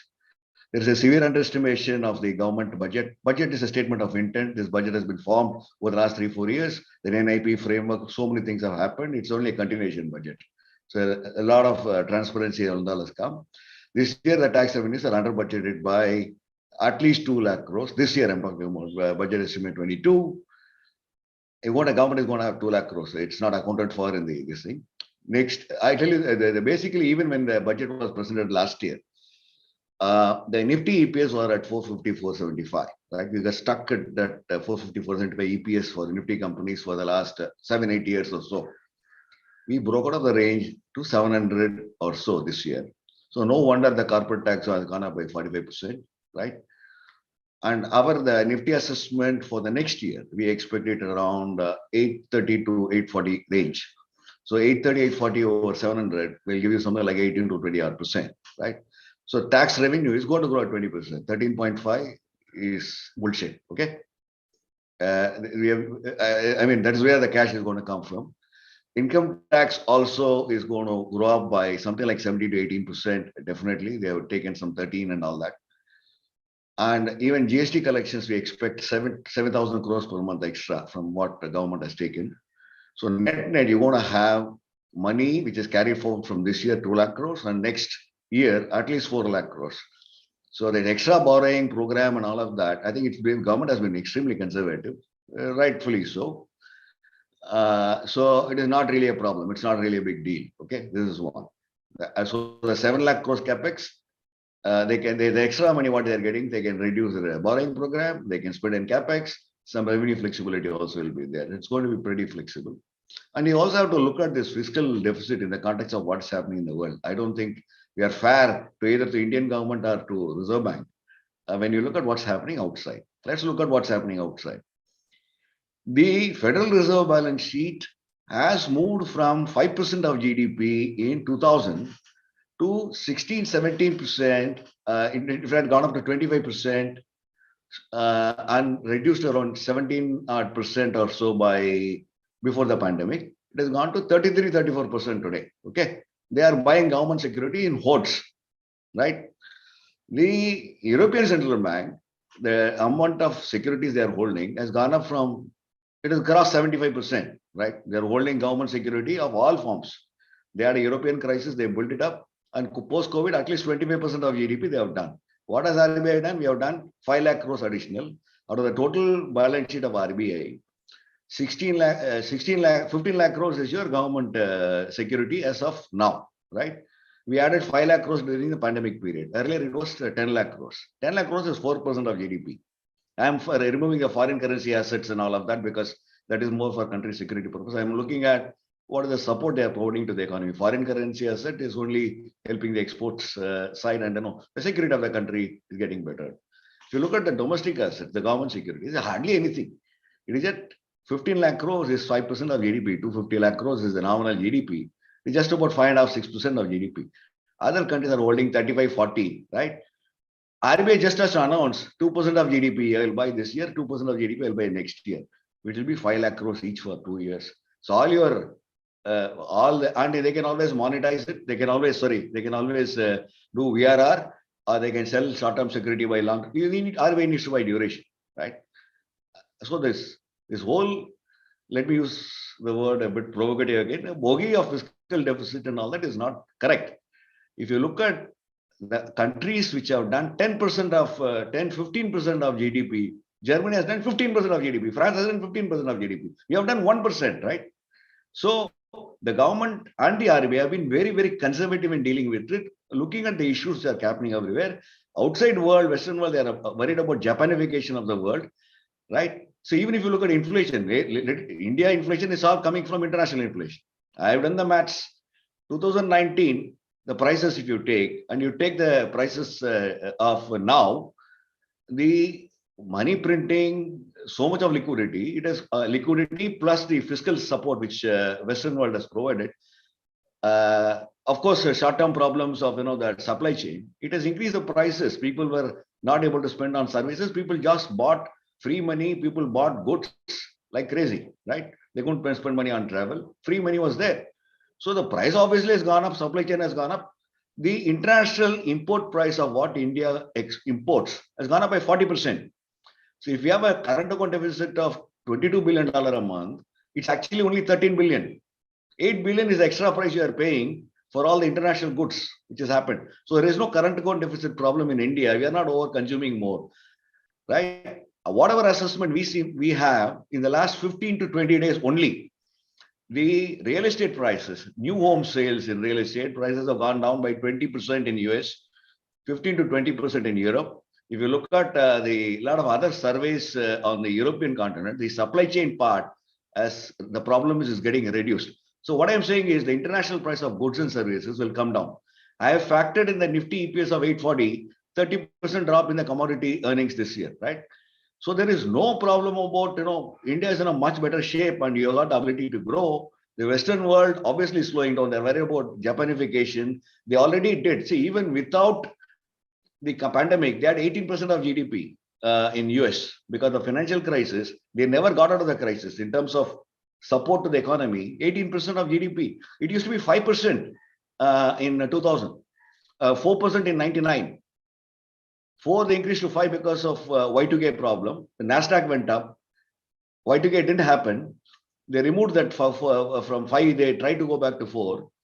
The damn Nasdaq fell down because 45% the valuation. So a lot of asset equity related market troubles, particularly in unicorn and some of that. Those issues are there outside India. That's the reason national companies are falling.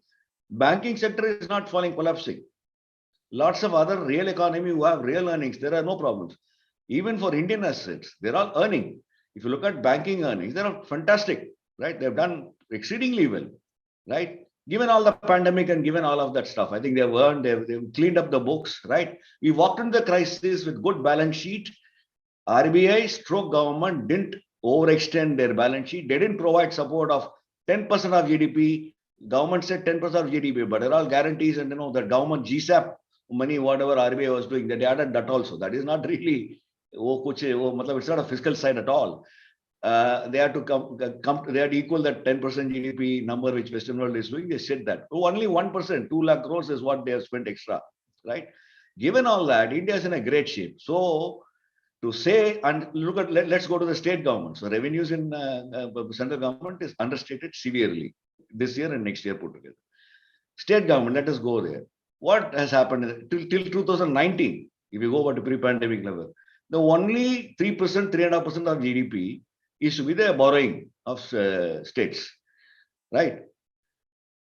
Obviously, during the pandemic period, obviously the revenues have gone down. Stamp duty has not come. Lots of other things are there. They had other priorities, revenue priorities and all that. So the Capex came down, and even companies, many large companies, they couldn't do projects, Capex and all that. Nothing much really happened there. So there's a stretch in the state government finances, right?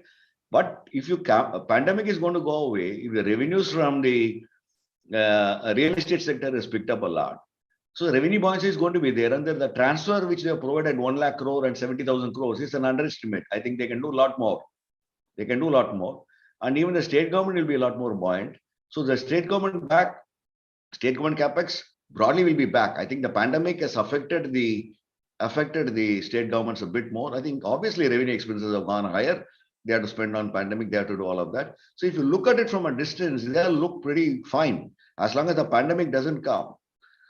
There is no excess government borrowing program. There is no borrowing program. Kya borrowing program? Baki look, even if the borrowing program is there, Reserve Bank has to step in and do 1-2% of GDP for 1 or 2 years. I understand, given the political challenges here, you don't want RBI to buy government security for continuity forever. Let them have an arrangement saying that FRBM 4.5% they said by 2026. Let them come with a plan. Let it be passed in the parliament. Based upon that, they can support the economy by buying 2% of GDP. So there is no problem at all. I'm saying, as such, the borrowing program is going to be lesser next year. It's not going to be very high. Yeah, of course, the government can decide what they do with the extra money, right? And this is some similar outlook which we had even for this year. We've been pretty bullish on all of that even this year, because the Nifty EPS at 850, it is telling you the story, right? It is telling you government 18% growth, they have budgeted 13, 5% to come. Even in taxation, income tax, there has been a severe underestimate. So it's been a very responsible government. I think we didn't do much during the pandemic period. We didn't support the economy. We took some global support and moved on. This is the right time for the central bank to step in a bit. So there is no crisis. If tomorrow, if the RBI comes with the GSAP announcement of 4-5 lakh crores, this 6.8 whatever, the 6.9 whatever is there, we will drift back to 6.3, 6.4. So there is no crisis. There is no problem. I think it's a great budget. We have been very, very consistent. We have been very prudent. We didn't do 10% of GDP. We didn't panic, right? We took the support of the Western world liquidity, and no money is going to go from India because it's an earning business. I mean, what you have, if you look at the Nifty companies, earning. Yeah, valuation can correct. Why should you pay 23 P? Can be at 16, 17 P. Some 10-20% can, stock market can correct. Rightfully so, because if you look at even the, I'll give one more input. If you look at US retail sale, it used to be $500 billion a month earlier. I'm talking about nominal sales per month. It became $650 billion a month. Out of that $150 billion a month, 110 billion is price increase. 40 billion is volume increase, right? This is what has happened over a 2-year period. So this is what it says, excess money, excess liquidity. It has gone to buying at whatever price. And of course, aided by, unfortunately, by the supply chain disruption. So a lot of things are coming back to shape. And international inflation will be lower. I am seeing some changes even in the labor inflation in US. I think I am looking at positively the fact that the jobs report which came on Friday, the fact that people have lost a bit of money in stock market and crypto is ensuring they go back to work, right? The participation rate has gone by 3%, which has never happened in the last 10-15 years. So it all tells you that people are going back. There's a sense of normalization happening. So the inflation of even this oil price and all of that, they're all inflated because of certain conditions. It's geopolitics. $10-20, it can fall anytime. So global. So if you look at the broader backdrop from globe and India put together, I don't think there's any problem. I don't think inflation, WPI can get into a negative zone next year, right? There's a possibility it can go to 0 or even negative next year. CPI probably will come down below 5. RBI will have a lot of flexibility. And for supporting the market, they just announced a GSAP program for 1% of GDP, and if necessary, raise it to 2%. And this is what the broader level. And what they have done for new initiatives in infrastructure, Capex, I think they have moved to Capex linked. In spite of all the cynicism, state governments and central government have been fair. Even the central CPSE Capex is under budgeted.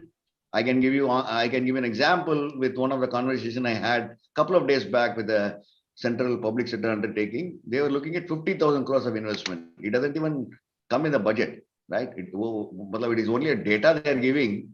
So it is not CPSC. If they have equity and if they have got bearing excess capacity to borrow, they can always go and do capex. Nobody is saying they cannot do, right? They don't have to go to government for that.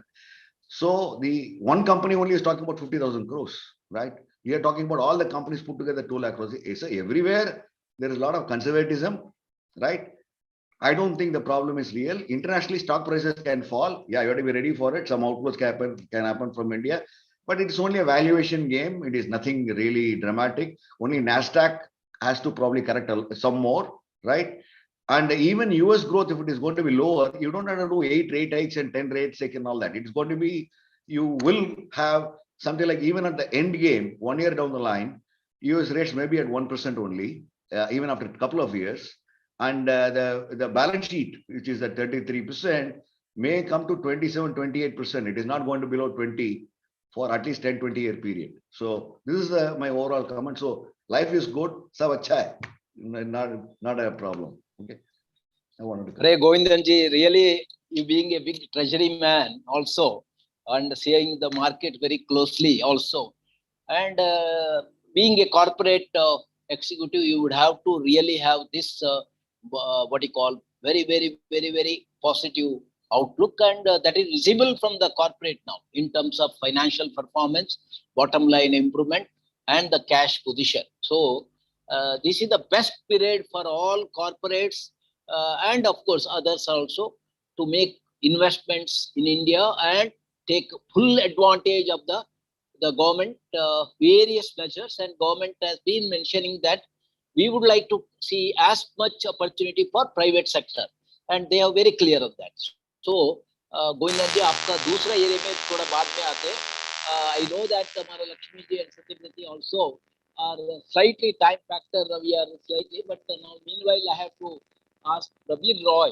You know, he has been also some startup promoter, and including Nazara also, and Paymate, and he has seen the entire digital space, how they are shaping up. And the second one was the MSME per se, really what are the things to be done, and the budget professors are there suffice. And the other area, of course, others have talked on the digital currency and cryptocurrency. All that, Prabal Roy, आप थोड़ा brief में अभी बताइए sir, थोड़ा brief में. Yeah, thanks, doctor. And I was actually quite happy to just listen to all these stalwarts who've come before me. I was making notes and points. So whatever pre-structured thoughts I had have all gone for a Sunil Gavaskar kind of more. So I will just try to make it brief because I know we are at the fag end of the show. So I'm glad that I kind of come from the entrepreneur and the startup space. So I do understand some of the macro stuff that all my previous eminent speakers have been speaking about. I made some notes. So I'm trying to see if I can reconcile them into how does that impact or affect MSMEs and startups. And maybe if there's time, a little few words on, CBDC and crypto tokens, as I call it, not cryptocurrency. So now I think Soumya had mentioned in this beginning that he's seeing household income and household savings going up a lot, and private financial consumption expenditure having actually dropped off, except food and drink. At the same time, India is seeing some of the highest corporate profits in this financial year in H1. So if you can understand the amount of capital sloshing around in household savings and corporate treasury, and you can see the impact of that in the run-up in the markets, the number of IPOs coming out, maybe 60, 70 in 1 year, and never before that level. In terms of startups which have become unicorns, India has moved to nearly 80, on the way to 100 unicorns. 50 of them may have come in the last year itself. And this has been driven obviously by a large amount by overseas capital. About 30, 40 billion have come in to fuel the growth of these unicorns. But you can imagine that in the race to capitalize and unwind your position in the unicorns of overseas investors, of Indian investors, of Indian promoters and founders, the amount of uplift it will give to the markets is quite evident, which I see on ground. The demand for retail scripts, whether you're pre-listed, pre-IPO, plan to go IPO, I see a huge uptick in demand for these kind of scripts of even unknown companies, because they see the roadmap of these companies and they know in the next 6 months or 1 year they will go IPO or they will go public. So the demand for these scripts is coming from the most unusual places, long tail of retail investors sitting in Ahmedabad, Baroda, Nadia, Rajkot, Jamnagar, Bangalore, etc. So I'm quite optimistic when people talk about Indian markets on an uptake. I see that actually being fueled at the lowest part of the pyramid by ordinary retail investors who may not understand how to read a balance sheet or a profit and loss statement, but they are looking for good investment opportunities. And therefore, if an unlisted company comes or a startup comes, shows good promising numbers, then they're willing to punt on the newbies who are coming into the new companies coming into the stock exchanges, so that they can see 3x, 4x returns very fast.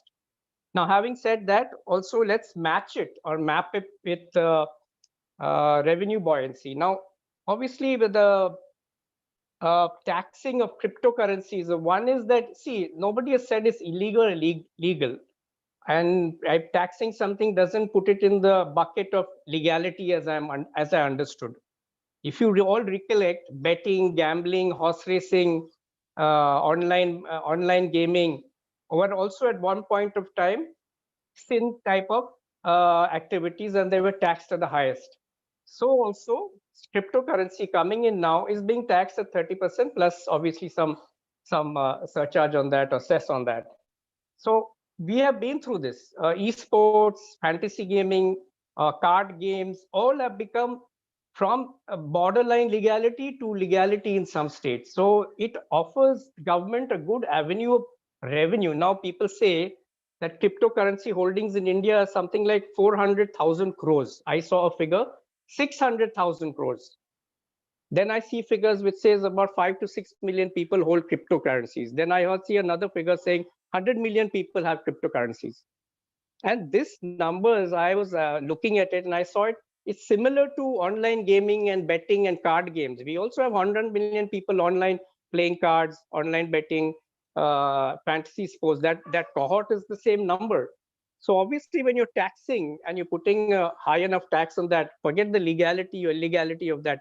It will become, I guess, legitimate in time to come. But that offers another route of buoyancy in tax revenues, which government, I think, is cleverly bought it. So this, what Govindan was talking about, he expects tax buoyancy to go up. I actually see it being fueled by startups, by new companies, by MSMEs. The guys, all startups are ultimately at the end of their form of MSME. So that's one. Second is even on the taxing, so in the sense that the overall tax that you're doing on cryptocurrencies is one part of the figure. The second part, which is also going to give you a kicker in your tax buoyancy and therefore revenue buoyancy, is as companies go to IPO, predominantly what is happening is most of the issues are OFS, offer for sale. What does it mean? It means that original investors, shareholders, promoters, founders are unwinding or unloading their stocks on the market to monetize their efforts and IPs and their time that they've spent in building the companies to a unicorn status or a public limited status. The amount of tax that these people will make available to the exchequer is going to be quite high. I mean, even 20% long-term capital glass plus 2% of surcharge is 0.22.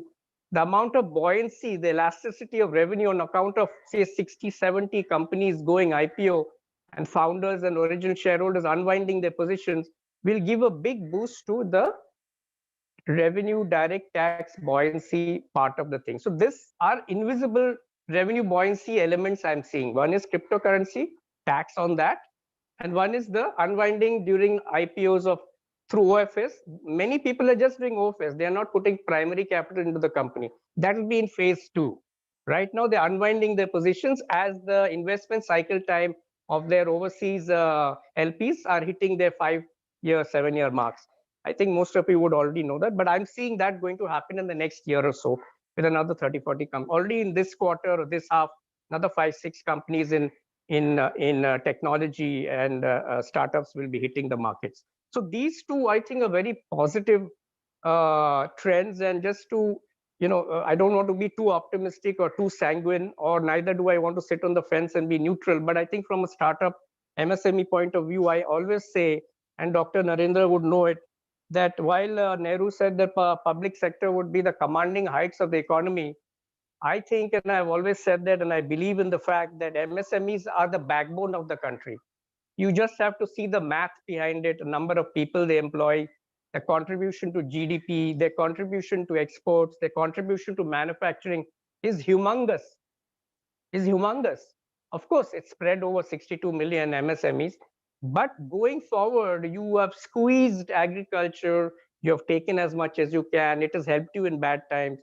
You have tried to squeeze regular corporates and enterprises, but they're also reaching the limits. And obviously, they're doing well, no doubt. But the next phase of growth for India, and from now to 2030, is going to be the MSME sectors. A lot of new companies are going to come from there. A lot of new entrepreneurs are going to come from there. The next large employment generation is going to come from MSME sectors. Maybe 6 to 10 million people will get employed because of these 50, 60,000 startups which are there in the country today. Up to 2030, these are my predictions.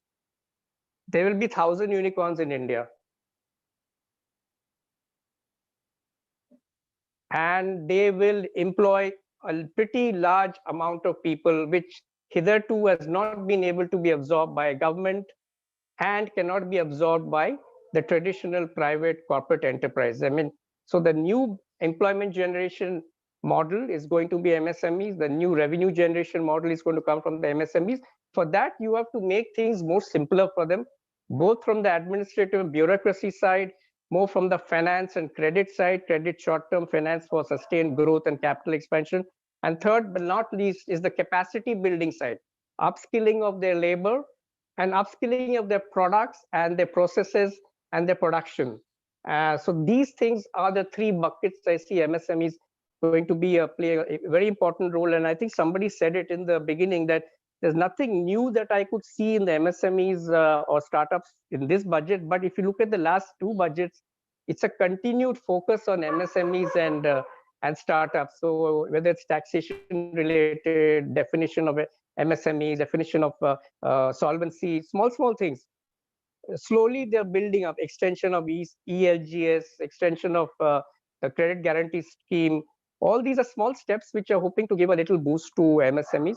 And I think we have to be more positive and ensure MSMEs are given pride of place, and policies and practices and processes have to focus more on MSMEs. Yes, of course, I think in startup there's a lot of scope for improvement and changes, but I think I will stop here and allow for a little discussion. Appa, you have clearly that 1,000 unicorns, and also due to the new age technology coming to the IQ, which again gives long-term capital gain of the government.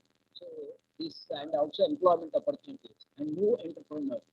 All these are all already taking place, and you have really focused on 2030. Lakshmi ji, you have heard quite a lot from all the other speakers, and particularly like Govindan or Mr. Ghosh and all. They are all feeling that everything is going to be very, very fine and very positive. Now, from being in the fixed income market, what are your takeaways from the budget, and how do you see the coming the medium term outlook? That is my question.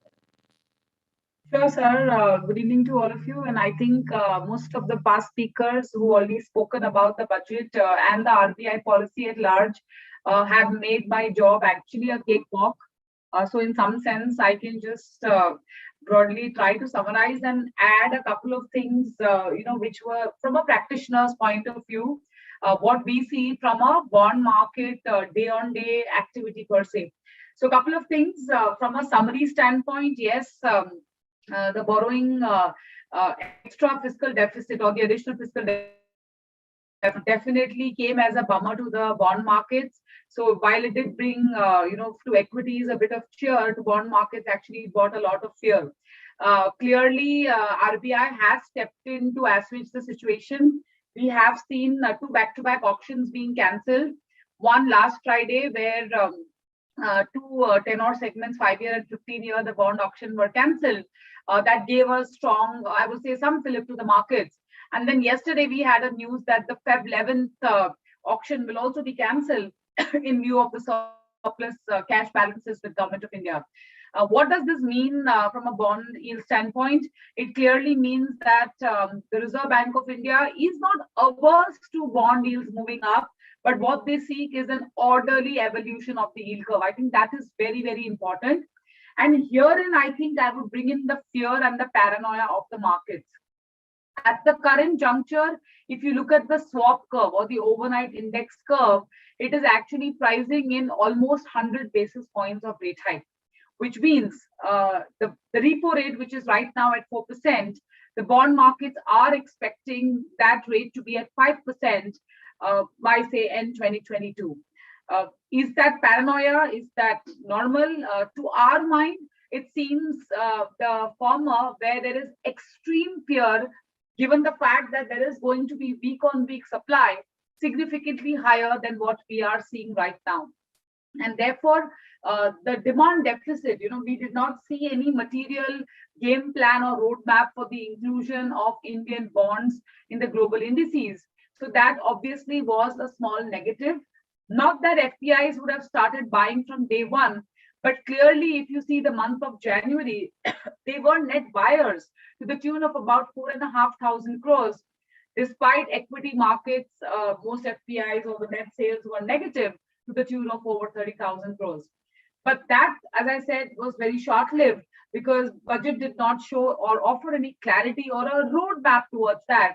And therefore, the disappointment was quite palpable. So I think markets' biggest worry right now is who will really plug that demand gap. Our back of the envelope calculation suggests that at the current borrowing program, the total borrowing program, the demand deficit would be a little bit over 5 lakh crores. And while I do agree with all my co-panelists that the revenue numbers are probably very conservative, the government wants to underpromise and overdeliver, all that point taken, but that is for the future. The bond markets right now will focus only on the gross numbers and basis that back work, how much will be the weekly supply. So therefore, I don't really, of course, the extent of carnage is quite, inexplicable. But that is what the mood of the market is. So I think going forward with budget being out of the way and such a massive discounting of rate hike in the current bond curve, I think all eyes will be on the Central Bank Monetary Policy Committee decision, which will be tabled on 10th of Feb. So clearly, what in terms of expectations, the first and foremost expectation I think the bond markets will have is to see how soon and when can RBI try to act as an anchor on long-term interest rates. The word here is anchoring. The word here is not trying to compress or reduce the rates because we are still, just coming out of Omicron. Things are not looking as ominous. And of course, while the future is uncertain, given that this pandemic slowly morphing itself into an endemic, there is reasonable conviction that the impact on incremental economic growth, at least with respect to this wave, will not be very significant. So given that, I think, will there be Operation Twist? In October, when Reserve Bank of India discontinued the GSEC secondary market acquisition program, they did allude to the fact that there will be Operation Twist or OMO operation, open market operations, as and when it is required. Now, I think we believe this is the time to really invoke that Brahmastra and bring in, some sort of an Operation Twist, wherein the Reserve Bank of India will buy long bonds and sell short-end bonds. Will it happen for the month of March? Very unlikely right now, given that auctions have been cancelled. And for this month, we have just about 2 more supply left, and almost the whole of March is virtually no supply. So could this be some sort of planning or work in progress for the next financial year? well, that's also pretty decent news or good music to the ears from a bond market standpoint.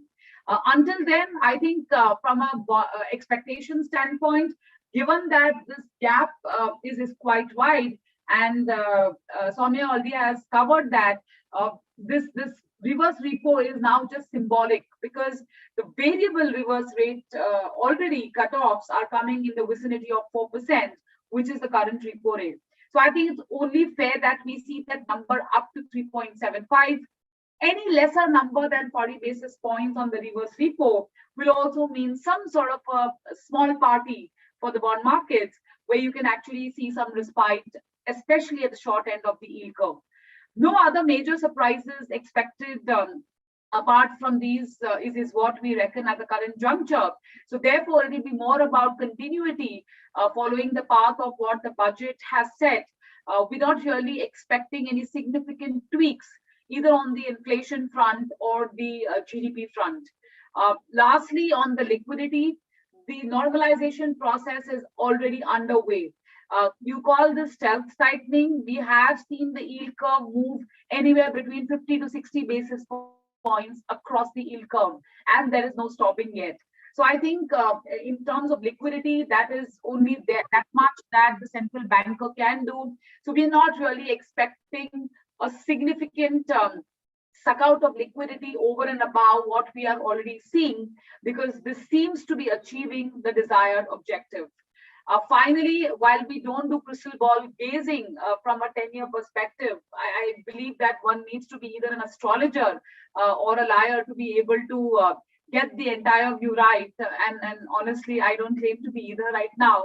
Our own take is that while the incremental ranges are likely to shift higher, it is very important to see this move quite orderly, because if there is going to be an abrupt movement, it can destabilize the capital markets. I think for now, that is going to be the mantle that the central banker is going to don. And I think everything else around that is going to be the critical thing going forward. Yes, there can be positive surprise, as Govindan rightly pointed out, and I do agree with that view, that there is a lot of paranoia and there seems to be consensus. 7, 7.25, 7.5, there are a lot of numbers being thrown around. I am not in disagreement, but the fact is that to expect all of that to happen overnight seems to be a little bit far-fetched. So there could be positive surprises. There could be several catalysts along the way. And I think the bond markets right now are in that negative spiral mode, where every bit of news, even if you are repeating it in a different language, is having a negative effect. So I think some bit of that should cool down between now and hopefully in the policy, and with the stance being maintained as where it is, I think that could give some fillip to the bond markets. I will pause here. Thank you so much. Thank you, Lakshmiji. Correctly, I also strongly agree with you that one is how every week coming up that bond, and how the RBI will manage without any difficulty. Other side, they have to reverse all the earlier measures, and the liquidity also they are controlling, so that inflation also, and rupee versus dollar, all that. There are so many other global factors also. So every word of yours has been well appreciated and very nicely you did it. And there is definitely that currently short term there is no negative positivity. And as we see, there are any major changes in the government receipts, lesser borrowing, or some they get something with money, or their overall unnecessary expenditure gets reduced, then the bond market in the short term at least see some buoyancy, as well as in the long term medium outlook, not likely to be as that was in the last year. So Satyabrata Monteji, that abhi humko we need to know also from the sectoral analysis of the budget, how the equity market is likely to know, because the volatility has been very high now. And but the domestic investors and domestic, particularly retail, have given a good support. But if you overall, the equity market is always a very high positive. And that has given everybody, some of them caught, without knowing, when the index came to maybe BSC index 25,000 to now around nearly 57, 58,000. they were a little, waiting. Those waited only. So overall, Satyabhati, in this market you have operated and you have given a good report to your also investment, everything, and your all the such mutual funds are doing extremely well. So let us hear from you. Yeah. Yeah, good evening, everyone, and thanks, Dr. Narendra, for inviting me here. See, now after everybody has spoken, I'm the last speaker, and there is nothing left for me to talk about the budget and what the budget contains. It has been covered completely. So I will go specifically to what two aspects of your question. One is that which are the sectors what we actually think are positive from the expenditure point of view, and how we look and where do we think the equity markets, the status is, and what our view is on the equity markets going forward. So as everybody said, you have to look at the budget as an income and expenditure statement, and these days most of the reforms are happening outside the budget, and also after GST has come, a lot of that taxation, indirect taxation issue has also moved out of the budget. So if I look at it as purely an income and expenditure thing, so there was a demand from or expectation from a lot of people that this budget will give some support to the consumption side because there has been loss of income, and so some support was needed that was caused the distress that was caused by the pandemic. But the government, what it has done is that instead of succumbing to this short-term pressure of trying to boost consumption, so they have taken a longer-term view, and they have increased their focus on infrastructure and on the transportation sector and the rural infrastructure in the Awas Yojana and Gati Shakti, those kind of things. So in that sense, if we look at it from our perspective, the way we look at it is the quality of expenditure by the government has gone up. So, and it's long-term in nature. And we think that this focus on the transportation sector will lead to decrease in logistics cost, which will increase the competitiveness of Indian manufacturing companies. And also and on the focus on the PLI. And so we think that the government is trying to reduce the cost of running a business in India, which goes along with this vision of ease of business. So so all these things will not have an impact in the near term. So these are all long-term oriented. So, and as equity investors, we are fortunate in the sense from others is that we look at the longer term, because equities discount long-term cash flows. So as long as the long term, if the government has taken any decision that makes the long term more attractive, so it's in that sense quite positive for the equity markets. So, and also the taxation, etc., has been quite stable. So stability is something that the equity markets like. So in that sense, we are quite happy that the tax rate will not tinkered with. And now going back to where we think, the equity markets are. See, I like to see the equity market based on an equity market cycle. So equity market cycle has different phases. So to go through the phases, you see we had a very sharp and short bear market, which came after the coronavirus came in. So it was a very short, sharp. Unlike other bear phases, this was a short. As far as the length is concerned, it was short, but it was sharp, and it recovered sharply from there because of the fiscal and monetary stimulus that happened across the globe. The unprecedented level of fiscal stimulus and monetary support that was provided to come out of what has happened to the economy because of the virus. So in a very short period of time, we entered into a hope phase of the bull market. So bull market started, and we think that we are in a long-term bull market in India. So the hope phase of the bull market started. The hope phase of the bull market is the most exciting part of the bull market, where actually the maximum gains that come from investing in equity is created by increase in valuation, not because of increase in earnings. In fact, in that phase, you might see actually earnings falling, but stock markets going up, surging, going up sharply.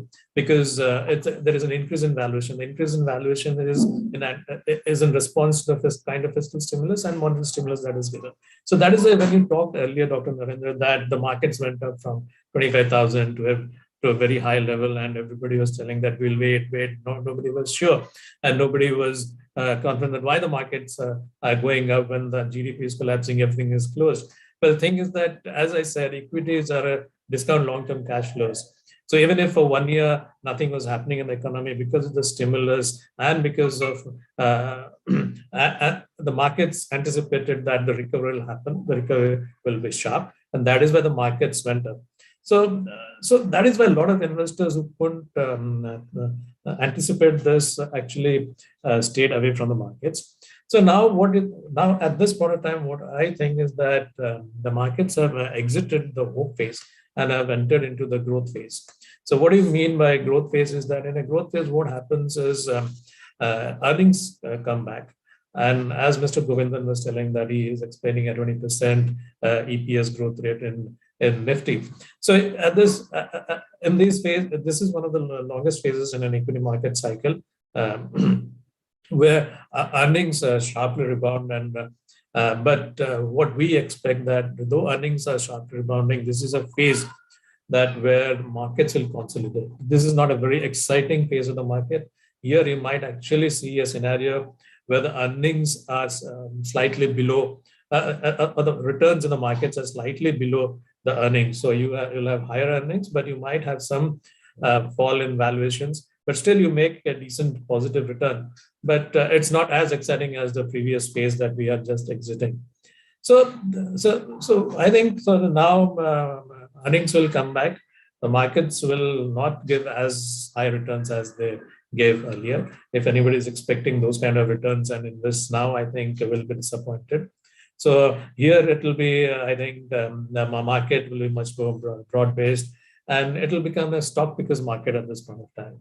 In the hope phase in the last 18 months, you just invest in the markets, and anywhere you are investing, you are making money. But now it'll become more of a stock pickers market, and there's a potential where fund managers can actually create a decent amount of alpha. So that is where. So you're mute. Satyabhata, you clearly mentioned that the markets are discounting the cash flow from the medium and long term. So people have to be well invested and they have to wait. And those who waited, they have got a compounded, really long-term good growth. And leaving aside any global or some negative news. And one more thing, that this government has all along been, other than the reforms and or other positive steps, has not brought anything to harm the market. I think that is, I may be correct. So in a way, so today, along with the fixed income and other things, equity market is also becoming one of those who are little risk averse also. It is becoming one of the areas where they can high rise, and the days ahead are looking much brighter. With this, I think you are really brought the essence of equity market and how they look at the budget and all that.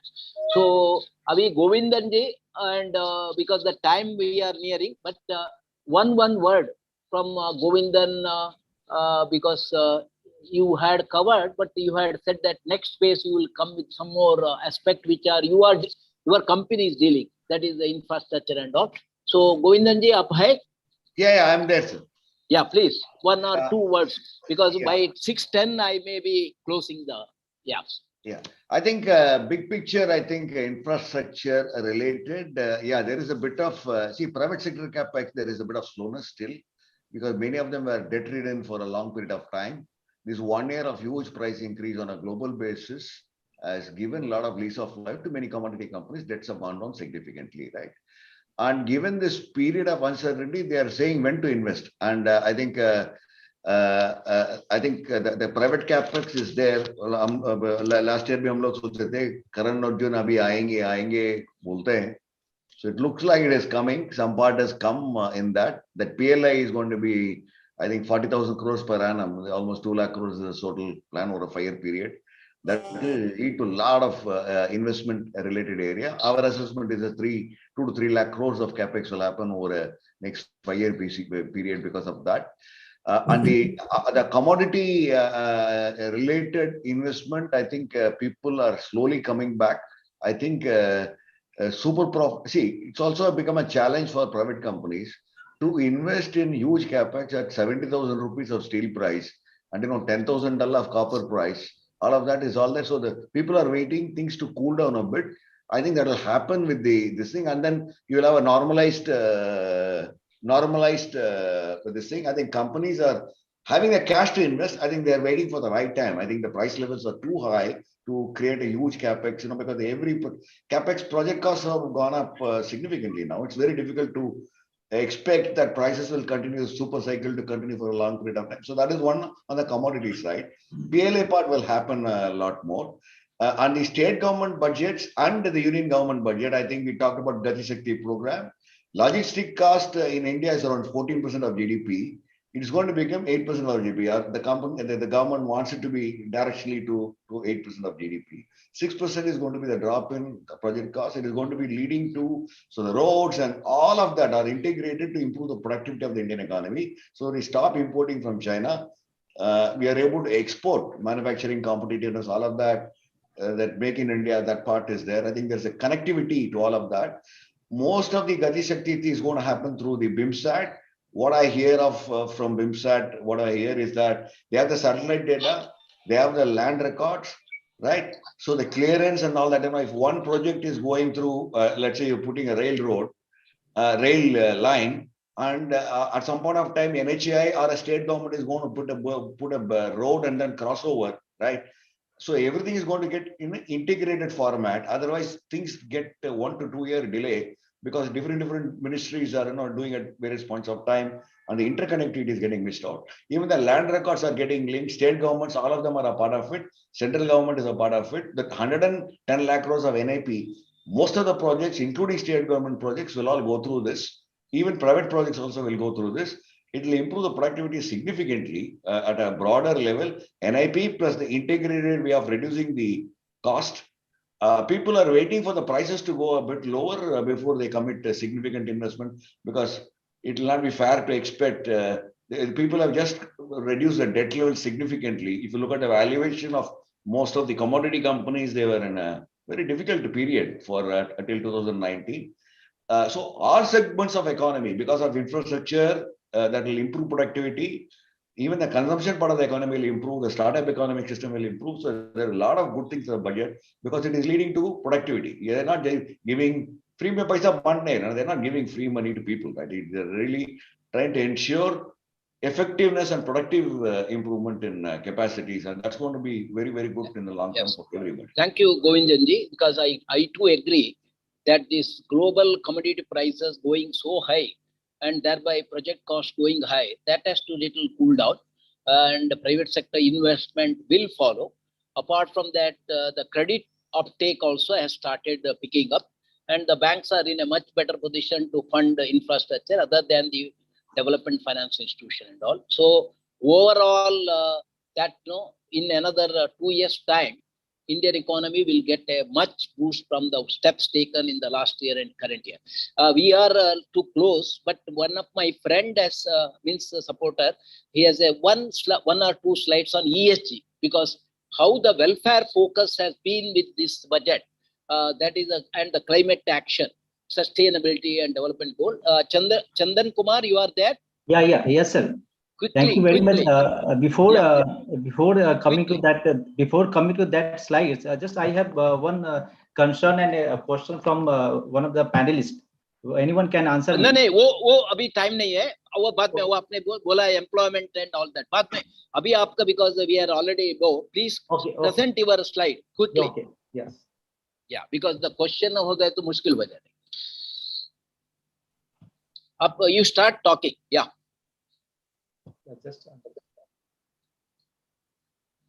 It's coming, or I will tell you. Yes, it's coming.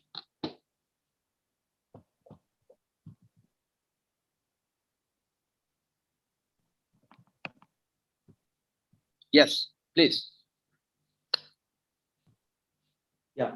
Here, I'm just going to cover the budget points related to ESG perspective.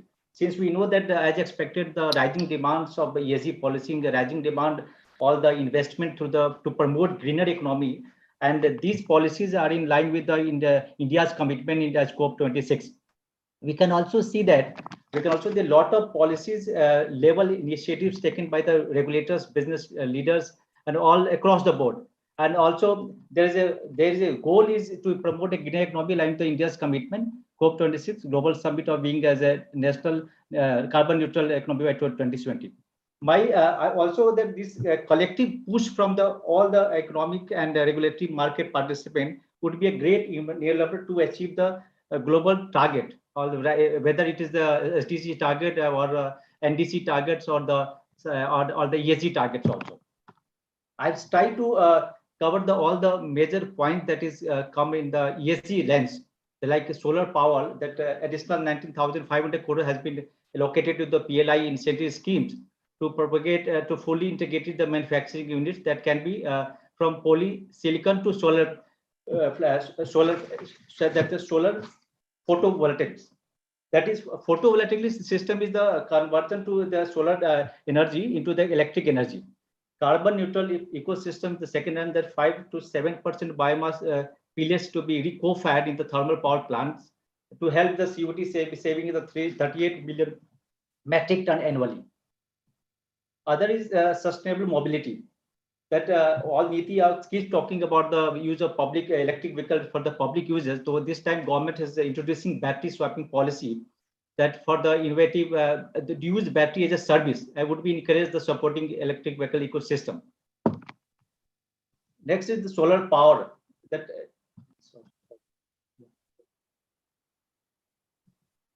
circular economy. It's government is last year has already made a task force on the circular economy, and they have indicated that 10 sectors will be the action plan for the 10 sector. At this time, but FM has indicated that we are coming to the action plan for the 10 sector, like electric waste, M2, when live vehicles use oil waste and toxic hazardous industrial waste.